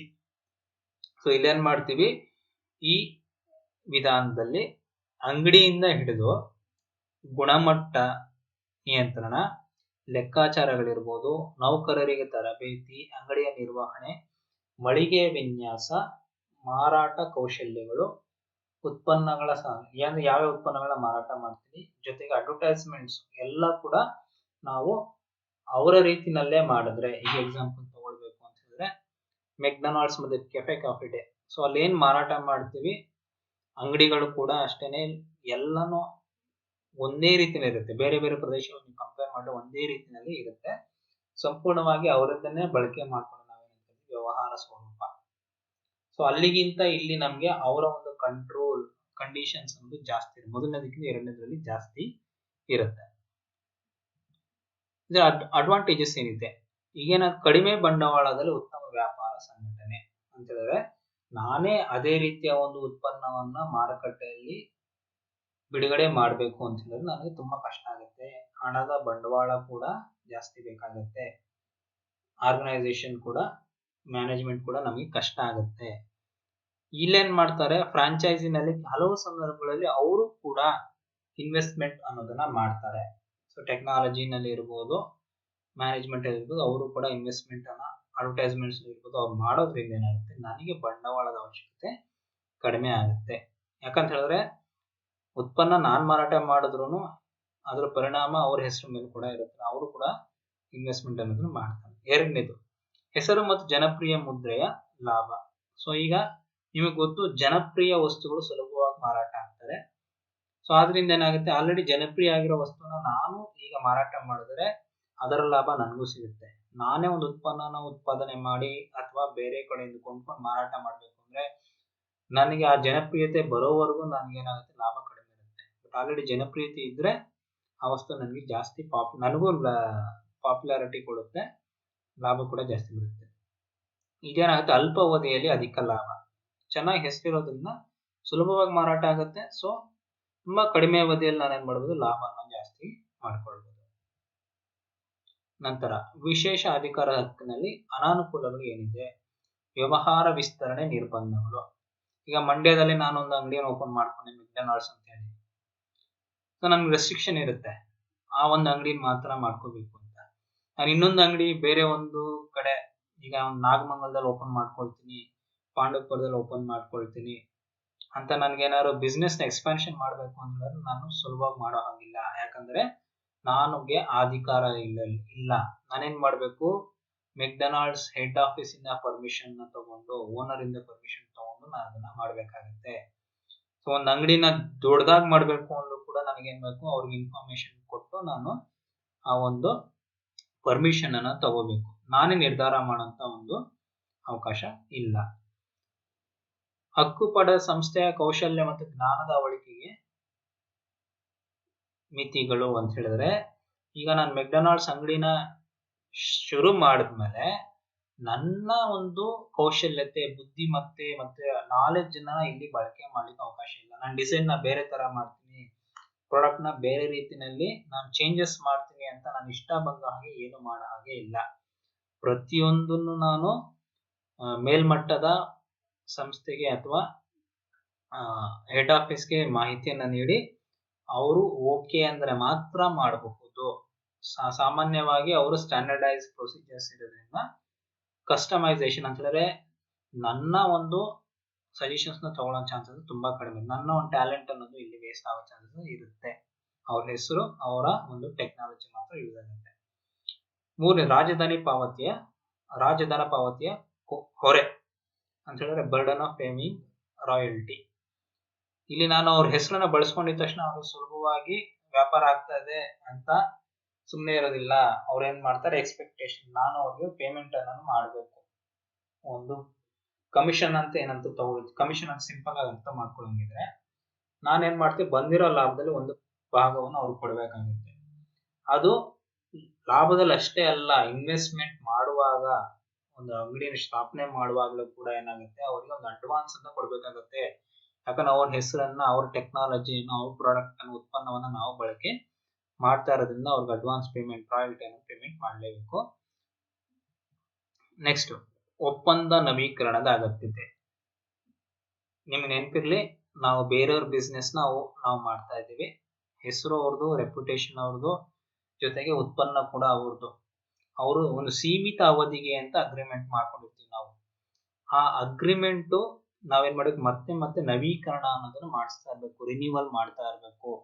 ಈಗ 3 ವರ್ಷಕ್ಕೆ ಅಂತ ನಾವು ಒಂದು ಬಿಸ್ನೆಸ್ ಅಗ್ರಿಮೆಂಟ್ ಮಾಡ್ಕೊಂಡ್ರೆ 3 ವರ್ಷ ಆದ್ಮೇಲೆ ನಾನು ಮತ್ತೆ ಅವ್ರ ಜೊತೆ ಅಗ್ರಿಮೆಂಟ್ ನ ಮಾಡ್ಕೊಂಡು ಆ ಬಿಸ್ನೆಸ್ ಕಂಟಿನ್ಯೂಷನ್ ಮಾಡ್ಕೋಬೇಕು. ರಿನ್ಯೂವಲ್, ನವೀಕರಣ ಆಗ್ಲಿಲ್ಲ ಅಂದ್ರೆ ಆ ಬಿಸ್ನೆಸ್ ನ ಕಂಟಿನ್ಯೂ ಮಾಡುವಂತದ್ದು ಇಲ್ಲ.